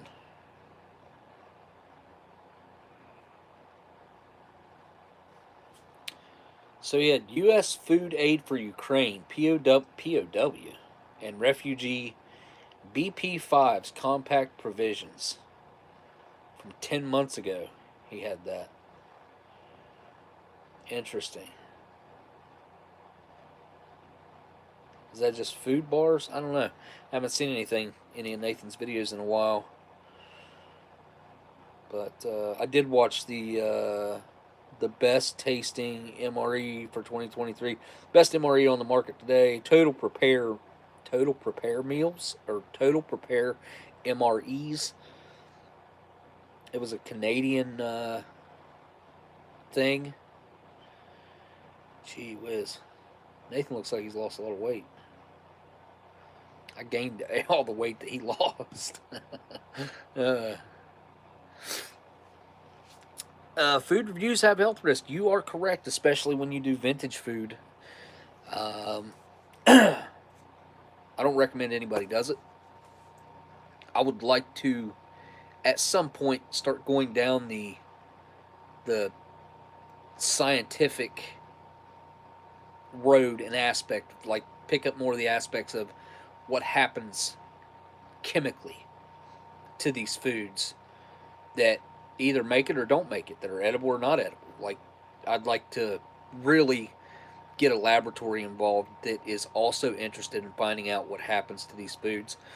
Even to go down the civilian road and see, like, how long is food viable. Just certain common foods, can of chicken noodle soup, Campbell's chicken noodle soup. Almost everybody in America, I would say, has had or does have a can of that laying around, right? Like, a lot of people have had Campbell's soup laying around, or can of beef stew, or a pack of ramen noodles. How long will a pack of ramen noodles actually last? Um, that's a question that I have, that I don't have the answer to. And every single one of those situations is it's all dependent on storage conditions, and as long as the can's not damaged, the typical requirements for vintage food to be edible.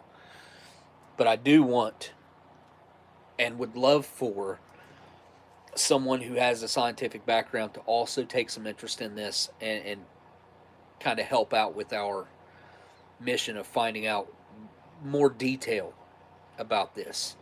Sure, anybody can throw something under a microscope and you can look at it, but what are you looking at? You're looking at it up close, okay? And until we can identify what the changes are that are happening, for, like, take a fresh versus something that's, we're going to have to do at least 20 years old. 20 years old on a civilian food or older. On civilian food, I think anything that's 50, I'd say 15 to 20 years old, you're getting into the vintage realm there, because most people, almost anybody, isn't going to leave any food sitting around for 15 to 20 years. They're just not going to do it. Once that food passes its best by date, it's got a clock on it. Until that person discovers it and sees that it's, well, I better check my can, and it says that it went out a year ago or whatever, it's going in the trash. You know what I'm saying? Like, that's what happens to lots of food.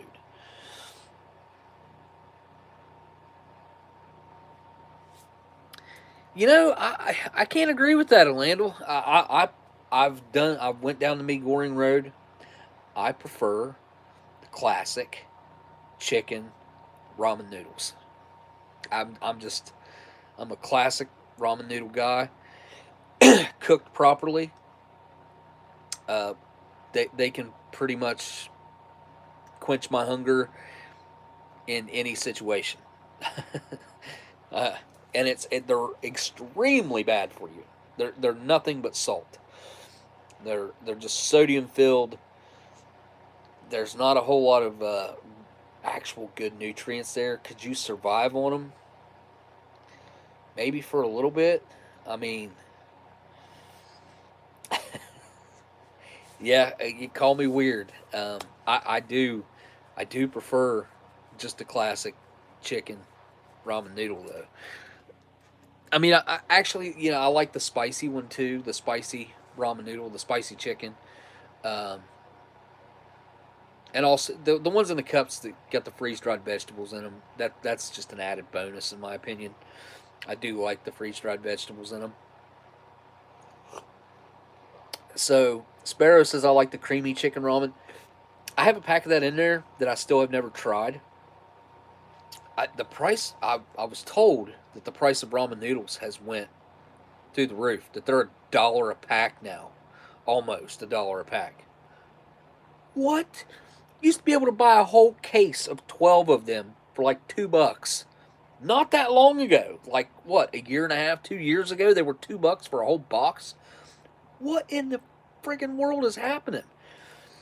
I mean, if I go down this road and start talking about this kind of, like, it's some of the stuff that's been happening, and it's I don't know what's going to happen, where we're headed. It seems so trivial and silly, the things that not just us in this country, but this world, one country versus another, that we fight over. like a lot of the reason why, supposedly, from what I understand, the reasons why Russia is fighting with Ukraine is because whenever they split off and they took that land over there, they cut off a water supply that Russia had. Like, why not just let them have the water? Like, the water, it was going to flow there anyways. It wasn't taking anything away from them. Just let it continue to flow over there, and so they have their water. Like, now that they did that, it gave them a big reason for them to want to come and take that land back. And you gotta kind of be understanding because that hurt millions of people over there, from what I understood. 79 cents a pack. So 10 packs is 8. Another $1.60.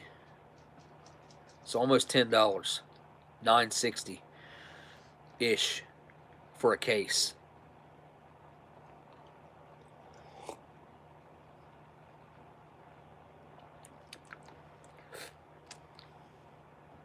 Not a big fan of that fake sweetener.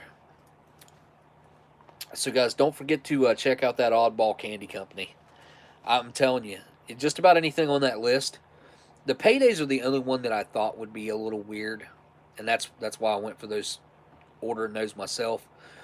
And they are a little weird. They're just really hard. The center of it's really hard. Tastes really good though.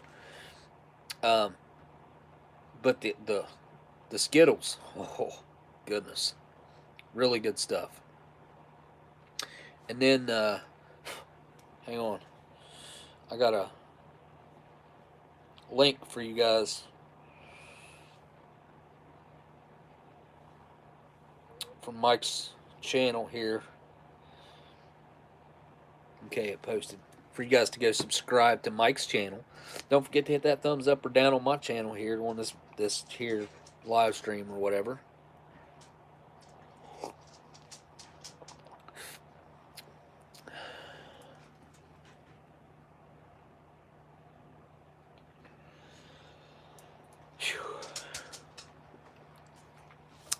Not a problem, man. Like I said, this. There we go.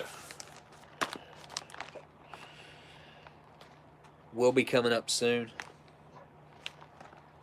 and I've got that stuff in there also to check out from Dan. He said I don't have to do it on here, so we might just do some of it, like I might add it on the same day as the buffalo chicken. Like, we might try something. I don't know. That probably wouldn't work. It's substantial food. What he's sent is like meal stuff, like home cooked meal stuff. But it's also Australian and different to an American. It's not something that I've ever seen for sale here. Those are sausage rolls. That makes total sense. I wondered what that was, and it just didn't hit me. It even said it on the box, like that's what they do. And I was like, what are these, hot dogs or something? Like some weird hot dog or something? It's a sausage roll. Duh. That makes total sense now. And meat pies, isn't that like a British thing? Right back.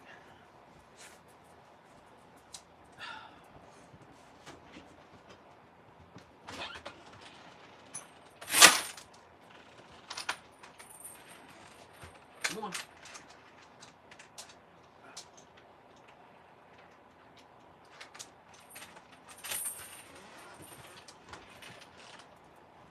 Okay. Meat pies and fish and chips. See, I thought I'd heard like meat pies mentioned by British people on multiple occasions. British and South African, James says. Damn meat pies, mashed potatoes, peas on top. Tigers. Meat pies, mashed potatoes. Do meat pies have mashed potatoes in them?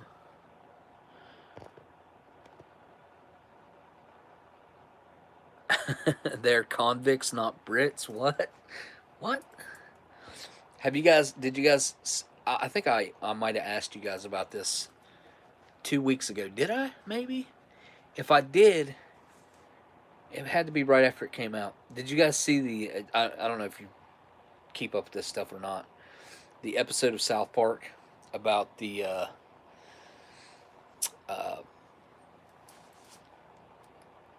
the British prince or whatever and his wife.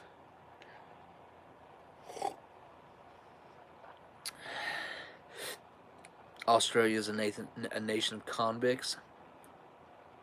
Shepherd's pie or cottage pie will have peas in them, not on.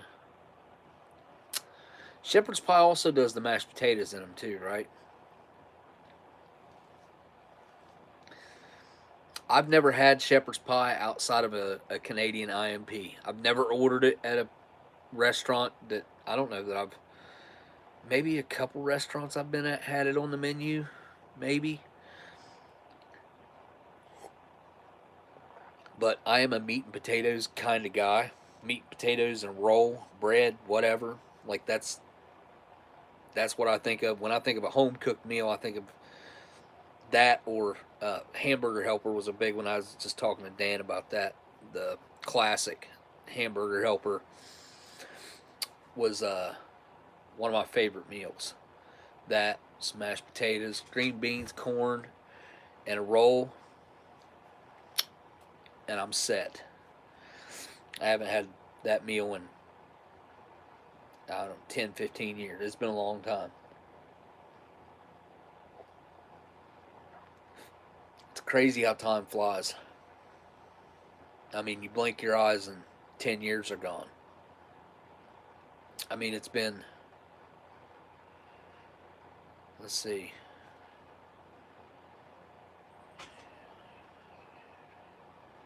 this April will be 7 years ago whenever I had the accident, had my leg almost cut off at work.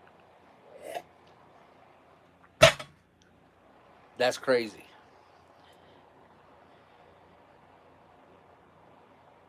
Lamb stew in a Yorkshire pudding bowl in '91. I'm not a big lamb fan. I've come to find out I'm not. I mean, I can eat it, I guess, but it's the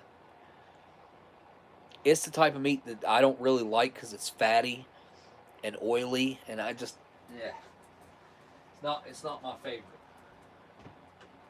I hear you, Stella. Come on.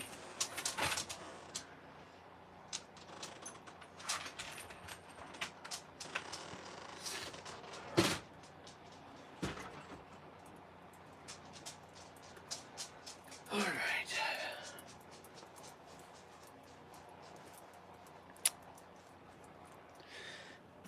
I gotta have another bite of this. It's definitely an oily meat. Depends on the broth for me, Sage says. I want to try a good wiener schnitzel. Yeah. Um, there's a lot of German towns here in America. I don't know where you're located at, but find the right German town.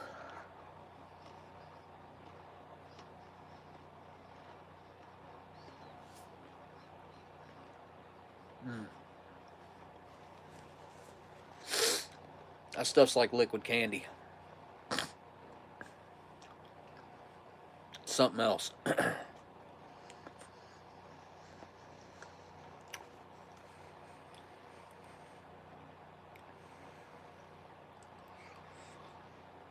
Another link to Mike's channel.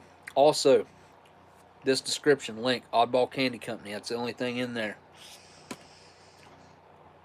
Just so you guys can go check it out if you want to. Very simple to find. Go to my description. It'll take you right to their candy company on eBay. I was impressed with just the two items that I had.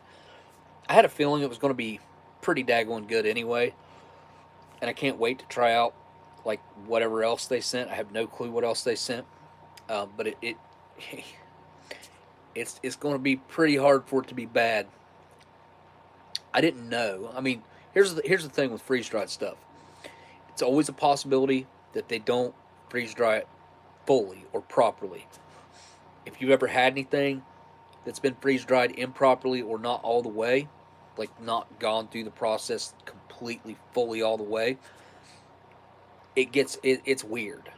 And you never know until you try. I will say the product that I had tonight from them was very, very well freeze dried. Like it's all the way. There's no hint of moisture left in that stuff, and that's what you want. Like I said, it makes pretty normal, mundane candy very interesting to eat and fun to eat. It's something that you would have fun sharing with people that don't have a clue what freeze dried anything is. Family members, friends, people you work with, whatever. Because I've found that most people aren't familiar with freeze dried food. That's just not something that is in their vocabulary or that they've ever even been privileged enough to try. Outside of like maybe some freeze dried marshmallows that they had in their Lucky Charms or something. They probably didn't even realize that they were freeze dried marshmallows. You know what I mean? Um, I mean, there's a few things you'll encounter that are freeze dried, very, very few, and most people don't know that they are when they encounter them. Wish I had a bigger piece of cracker.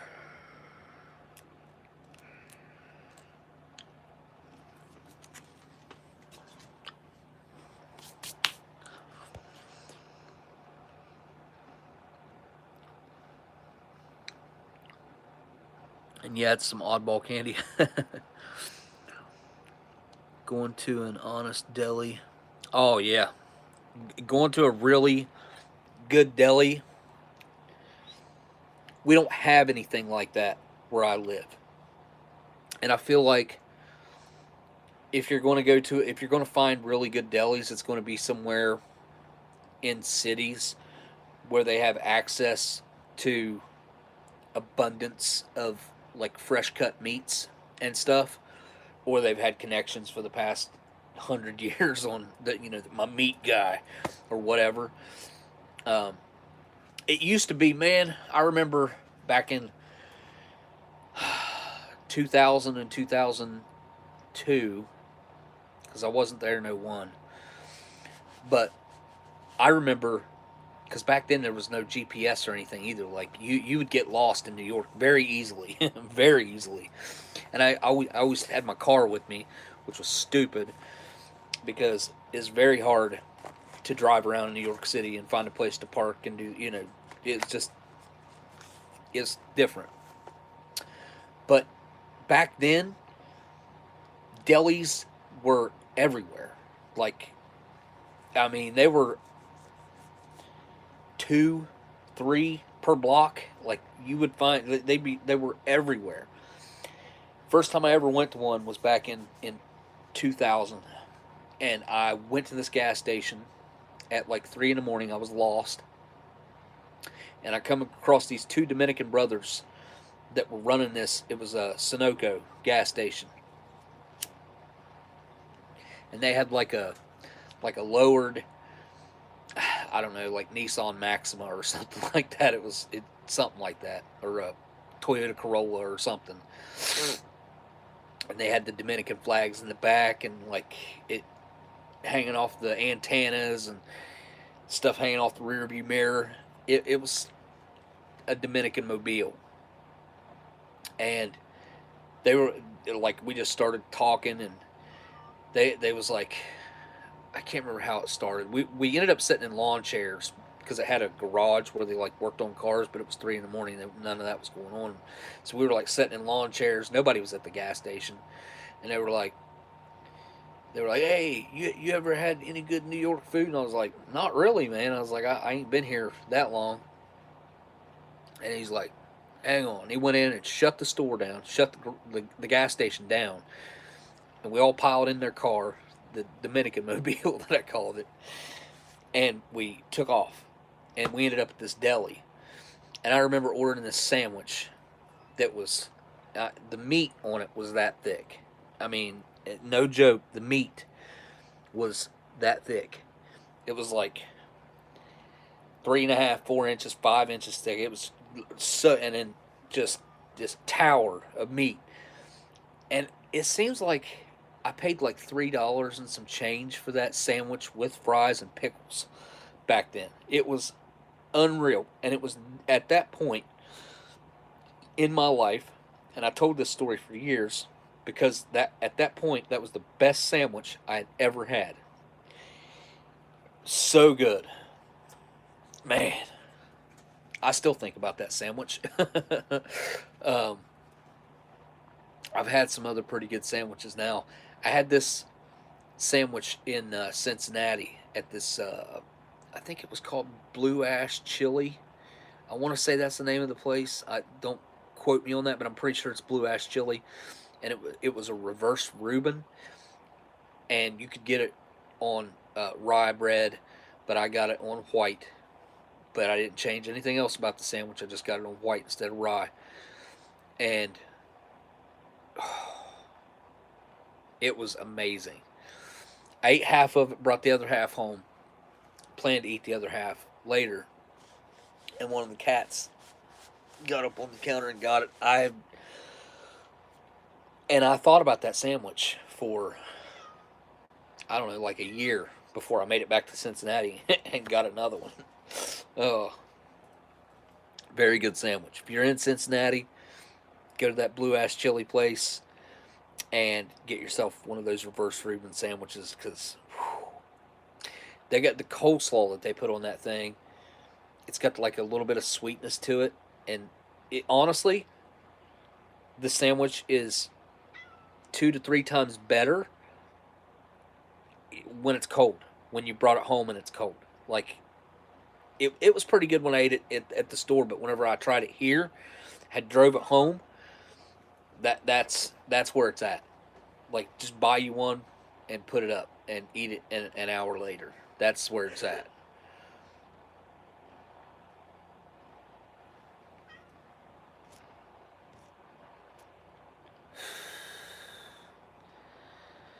Yeah, Sage. If you're near there, they don't. It's not like a chain store, so you'd have to go to one. There's two of them, maybe three of them, in the Cincinnati area. There might be three of those Blue Ash Chili places. The one that I went to was actually in Blue Ash, or on Blue Ash Street, or whatever that it's named after. It might be a town. It might be a town, or it might be a street. I'm not sure. I think it is a town, though.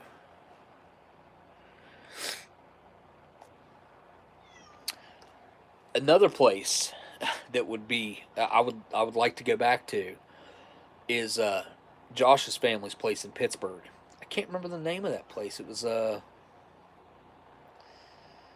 dang, it's like the corner, or the basement. It's not the basement. What is the name of that place? It's right on the tip of my tongue. I don't know, but there they had these deep fried. They were deep fried Reuben balls, if I'm not mistaken, and had like this dipping sauce with them. Oh, those were really good. I had them like 5 or 6 times when I was in the area. I went to Pittsburgh a couple times and had it. Super chat from Bourbon Street Joe says, "I love you, brother. Have a good night." Well, thanks, man. Thank you, Bourbon Street Joe, for the super chat, and have a good night, my friend. Mike, Mike. I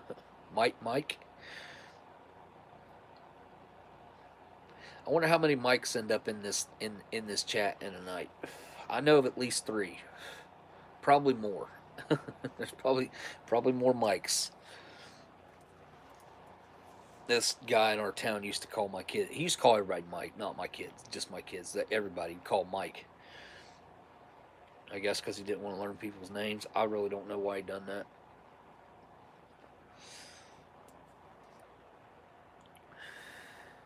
Yeah, that counts, Sparrow. I would say that counts because I think just about anybody whose name's Mike is probably not always, but a lot of times their full name's going to be Michael. It's not always the case. Sometimes people's name's just Mike, but I would count it. So Mike says it was 4 tonight.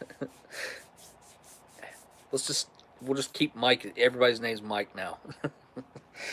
Makes it easy.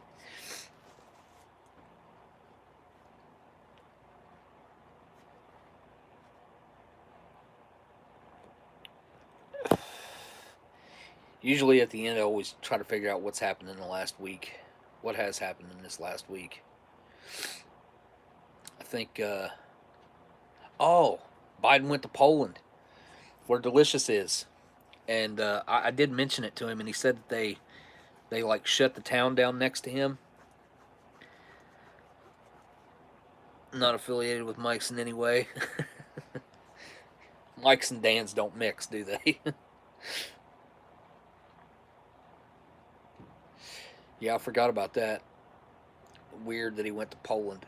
I mean, I guess it's not weird, but it is. Yeah, it is. It's weird. Won't visit the border, but he'll go to Poland. Nothing wrong with Poland. I like Poland.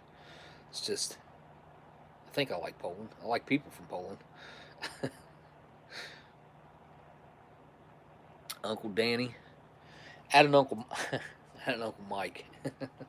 Yeah, he died young. Mike died. I think in his. I think he was like 30, 30 some. It's weird, man, because Mike was my Uncle Mike. He was like super buff, real ripped. Whenever he was like late teenager, early 20s, and then when he got in his like mid 20s, I don't know what happened. I don't know if he must have had something wrong with him or something because he ballooned up, got great big. I mean, great big. He went from like one. I'd say he probably weighed like 175, and he was ripped. Maybe he might have weighed 190, and he was ripped to weighing probably 400, and not looking like he had a muscle on his body. It was all hidden. Um, yeah, he passed away young. He definitely didn't hit 40. I'm trying to think how much older than me he was. So I was probably 7 or 8. He was probably only 10 years older than me. So yeah, he might have been in his 20s. Then he's got two brothers, Kenny and be my uncles too.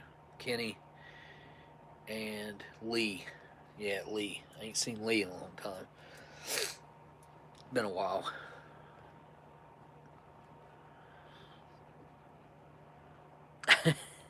Yeah.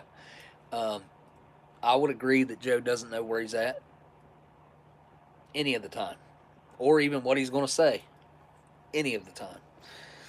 If it isn't on a teleprompter, he's probably not going to say it, and even if it is, it's probably not going to come out right. In his late 40s, early 50s when he died. Had a few too many drinks. See that? My Uncle Mike, probably similar. Uh, oh, he got into a car. Wait, got into a car. Took a wrong turn. Turned wrong. Forest roads flooded the car around the tree. Oh, folded the car around the tree. I see. Yeah, well, that's definitely one thing that does not mix. Drinking and driving. Absolutely the last thing you ever should do. Back in the day, it was way more accepted. I think, especially when you get into rural areas like I live in, because there never has been any taxi cabs or anything like that. The only way you were getting out of a situation like that is if you knew somebody that would come and pick you up. But my grandpa used to drive me around with 30 to 6, well, I mean, at least 30 to 40 in him. Like, it was nothing. My Uncle Red too. Like, it'd be drinking the whole time, driving me around. Just that was the whole point of doing what we were doing, driving around out in the country and drinking beer. Uh, Looking back, man, it's crazy how different things are now. Not that that's a bad thing. I don't feel like that's a bad thing. That's not common anymore. I mean, it does happen. People do still drink and drive plenty, but nothing like it used to be.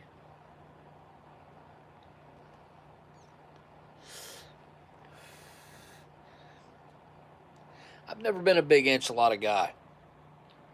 If I'm going to reheat something Mexican like that, I prefer it to be like a soft taco shell burrito, something along them lines. Something that tastes about the same after heated up as it did when it was fresh. My son works at the local Mexican restaurant down the road, and they're your typical Mexican restaurant. You get the chips, the salsa at the table for free when you walk in or whatever. And their chips are made fresh every day. But always by the time if you bring them home or something like that, they're weird. They're kind of cold. And I would say the texture's not always spot on. You throw them suckers in the microwave for 30 seconds, let them come out, cool down for just a few seconds, and they're they're right. They're good. Very fatty, very oily, where they're deep fried. Parents getting so mad at my aunt. Later realized she would have multiple empty bottles of liquor. Oh yes, I mean, my Uncle Red had this. I think it was a Ford LTD, like an old Ford LTD with the round tail lights, and that thing was a piece of crap. That car, I mean, considering what I would, it was a piece of junk. So much of a piece of junk that behind the passenger seat and the rear floorboard was gone. And I'll never forget this. This was very common though. I mean, but he would finish a beer, Old Milwaukee. He would reach his hand behind my seat and let go of that beer can, and it would fall straight through the floor, and I'd see it bounce. I'd see it bouncing on the highway or road, out back road, whatever, as we're driving. Come here. Come here. Oh my goodness.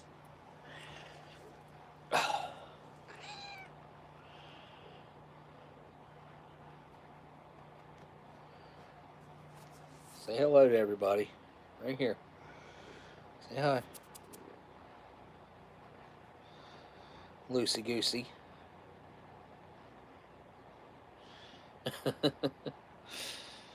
Boop. She's a talker. Aren't you?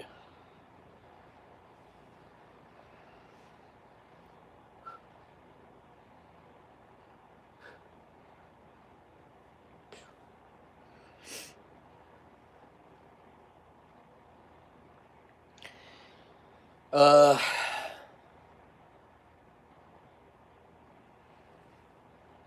I think 11. Like 10 too many. Being honest, I don't know what to do with them.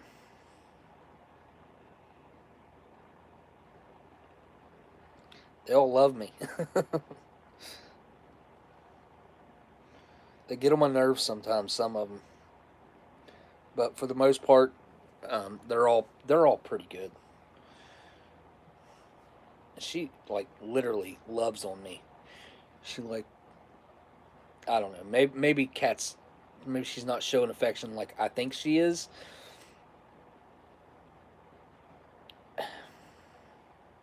Or maybe she is. I don't know.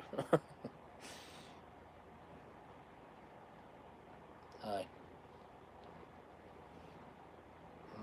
Hi. Rent free. Yeah. They cost me a lot of money.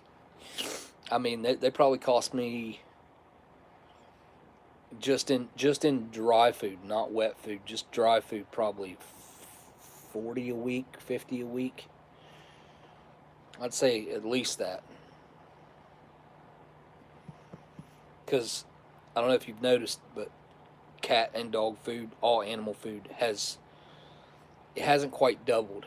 Um, their bags used to be like it's went up a third. Their bags used to be right around $10.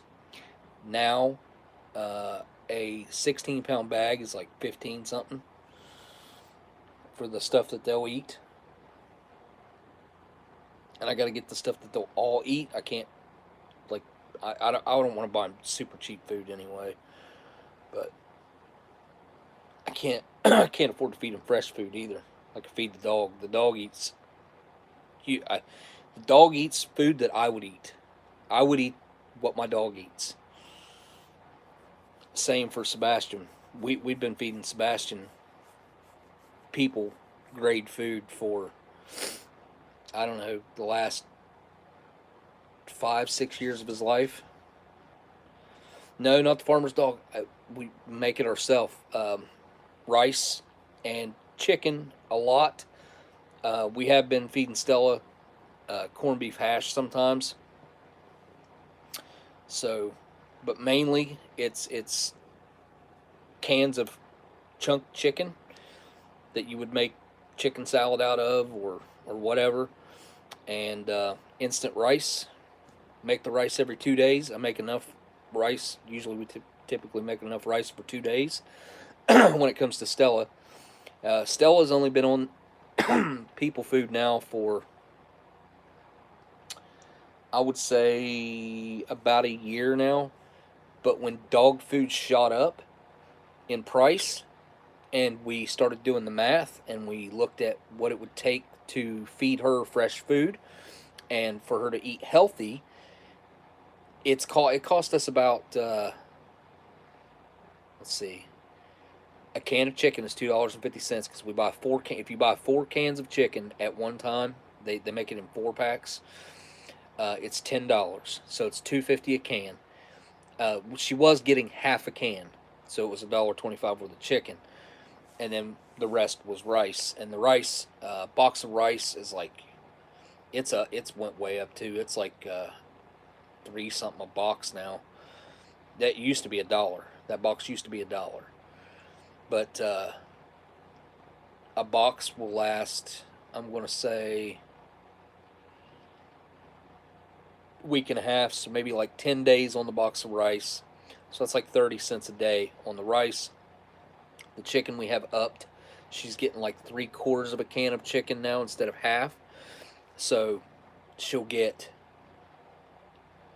3/4 of a can. That'll leave 1/4 of a can the next day. Have to open another can.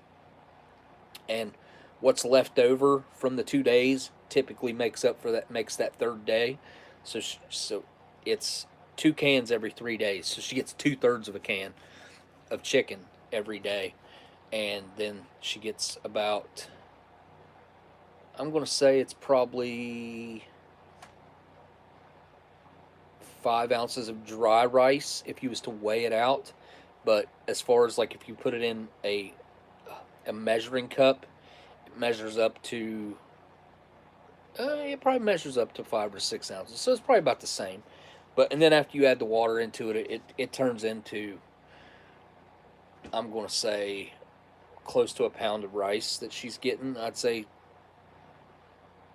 I don't know, between 12 and 16 ounces of rice, and she's getting, I can't remember how much those cans are, how much weight's in them. It's a good bit, and she gets the fat and stuff in there with it too.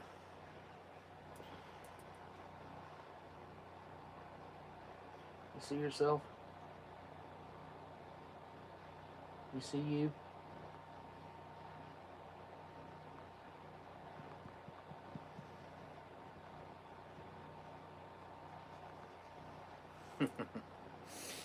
This cat. She's something else. Uh, it definitely has helped Stella a good bit. She's probably lost, I'd say, 8 to 10 pounds roughly, and I'd say she probably weighed 85 ish pounds before. She's probably down to 75 now, roughly. I haven't put her on the scale or anything, and I didn't put her on the scale before we started. I mean, I know about roughly what she weighed, but you can tell she's lost weight. She's leaned up a little bit. Um, it was when we were the half a can was fine for a while, but she got to the point just here recently where she seemed like she was hungry more, and she doesn't eat her dry food. She has dry food to eat, but she hasn't been touching it now for probably, I mean, it's probably been a solid month that she hasn't been eating any dry food. So the only thing she's eating is the wet food that we're giving her. So she's really typically only eating once a day. You ready to get down? Huh? I gotta sign off this live stream. She just looks like she's got an attitude, doesn't she? She doesn't really. She just looks like she does.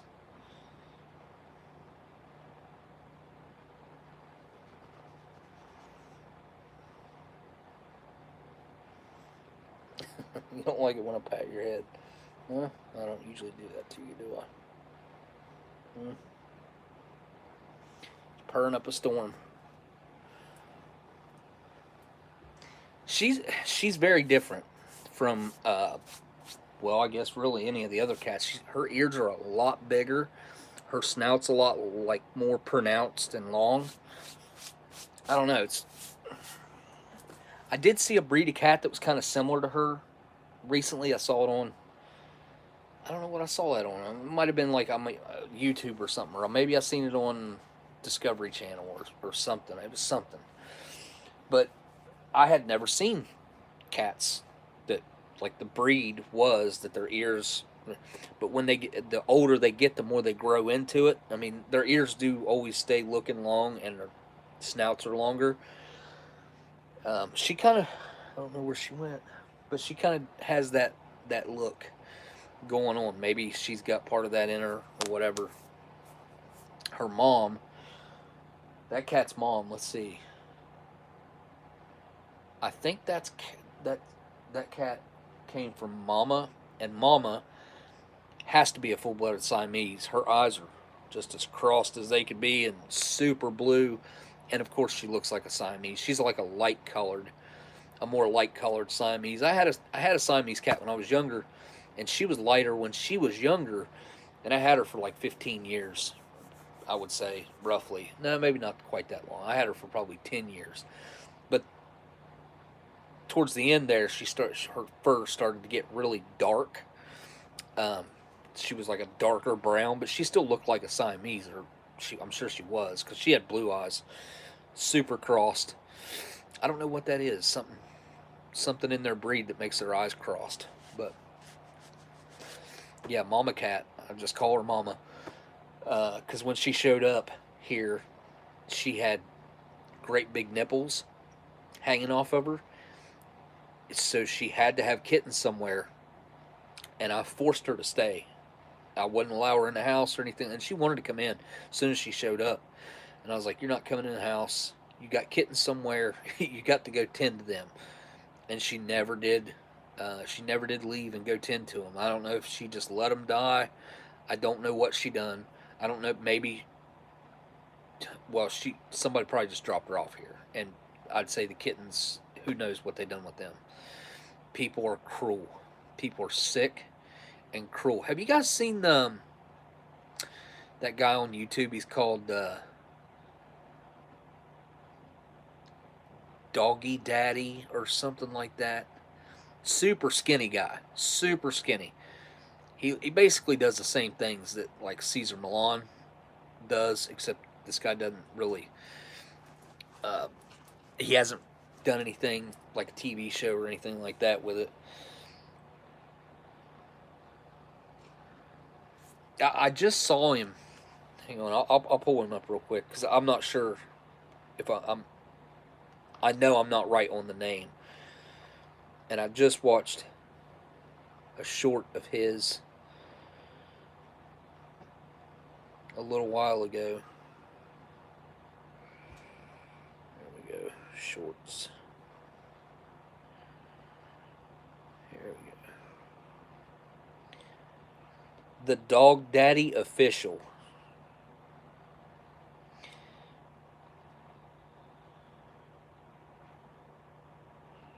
There he is.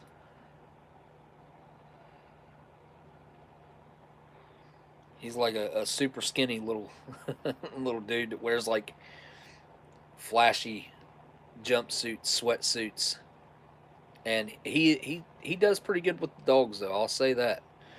I mean, obviously that's his thing, but that pit bull that I just seen him, the short that I just seen him doing, that pit bull was vicious, and that pit bull's parents had to be put down for attacking and killing another dog. So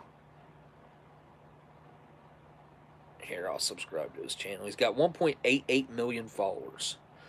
So he's got 1,880 some thousand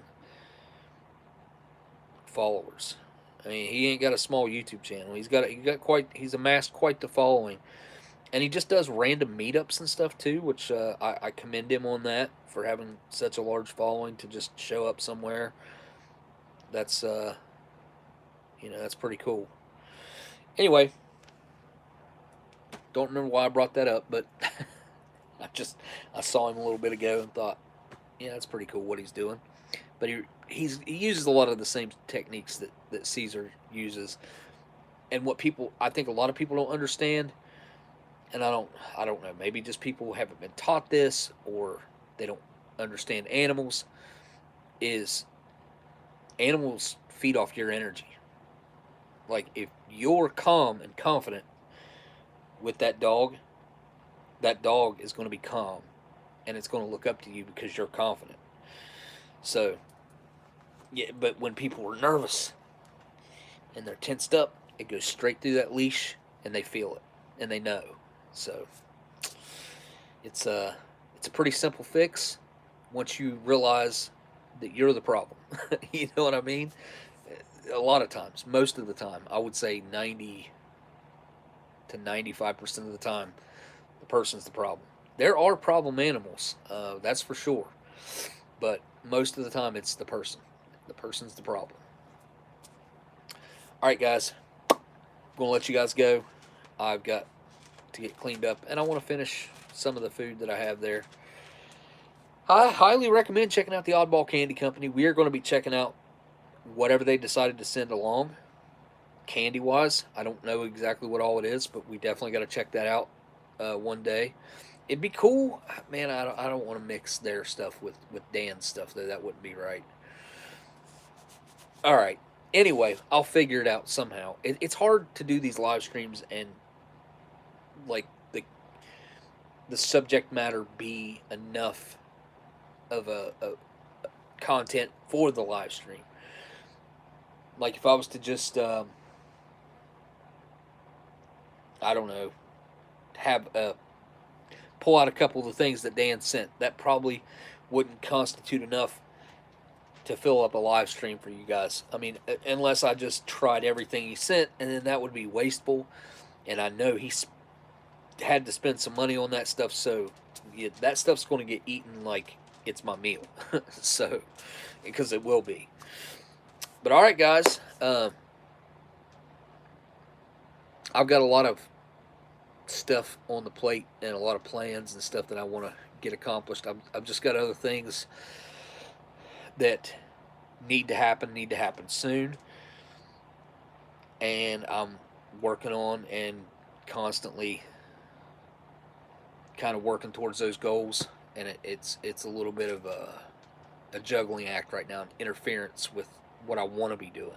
It's not exactly what I want to be doing, but it's what I need to do. So, all right, guys. I guess I want to say huge thanks to my patrons. Thank you, guys. Thanks to everybody who sent a... No. Oh, you a punk. All right, I'll get her in a minute. Anyway, I want to say huge thanks to anybody who sent in a super chat tonight, you guys. Miss Marilyn started off with that great big super chat. Miss Marilyn, I know you're not still around, but thank you so much for that, Miss Marilyn. And everybody else who sent along a super chat.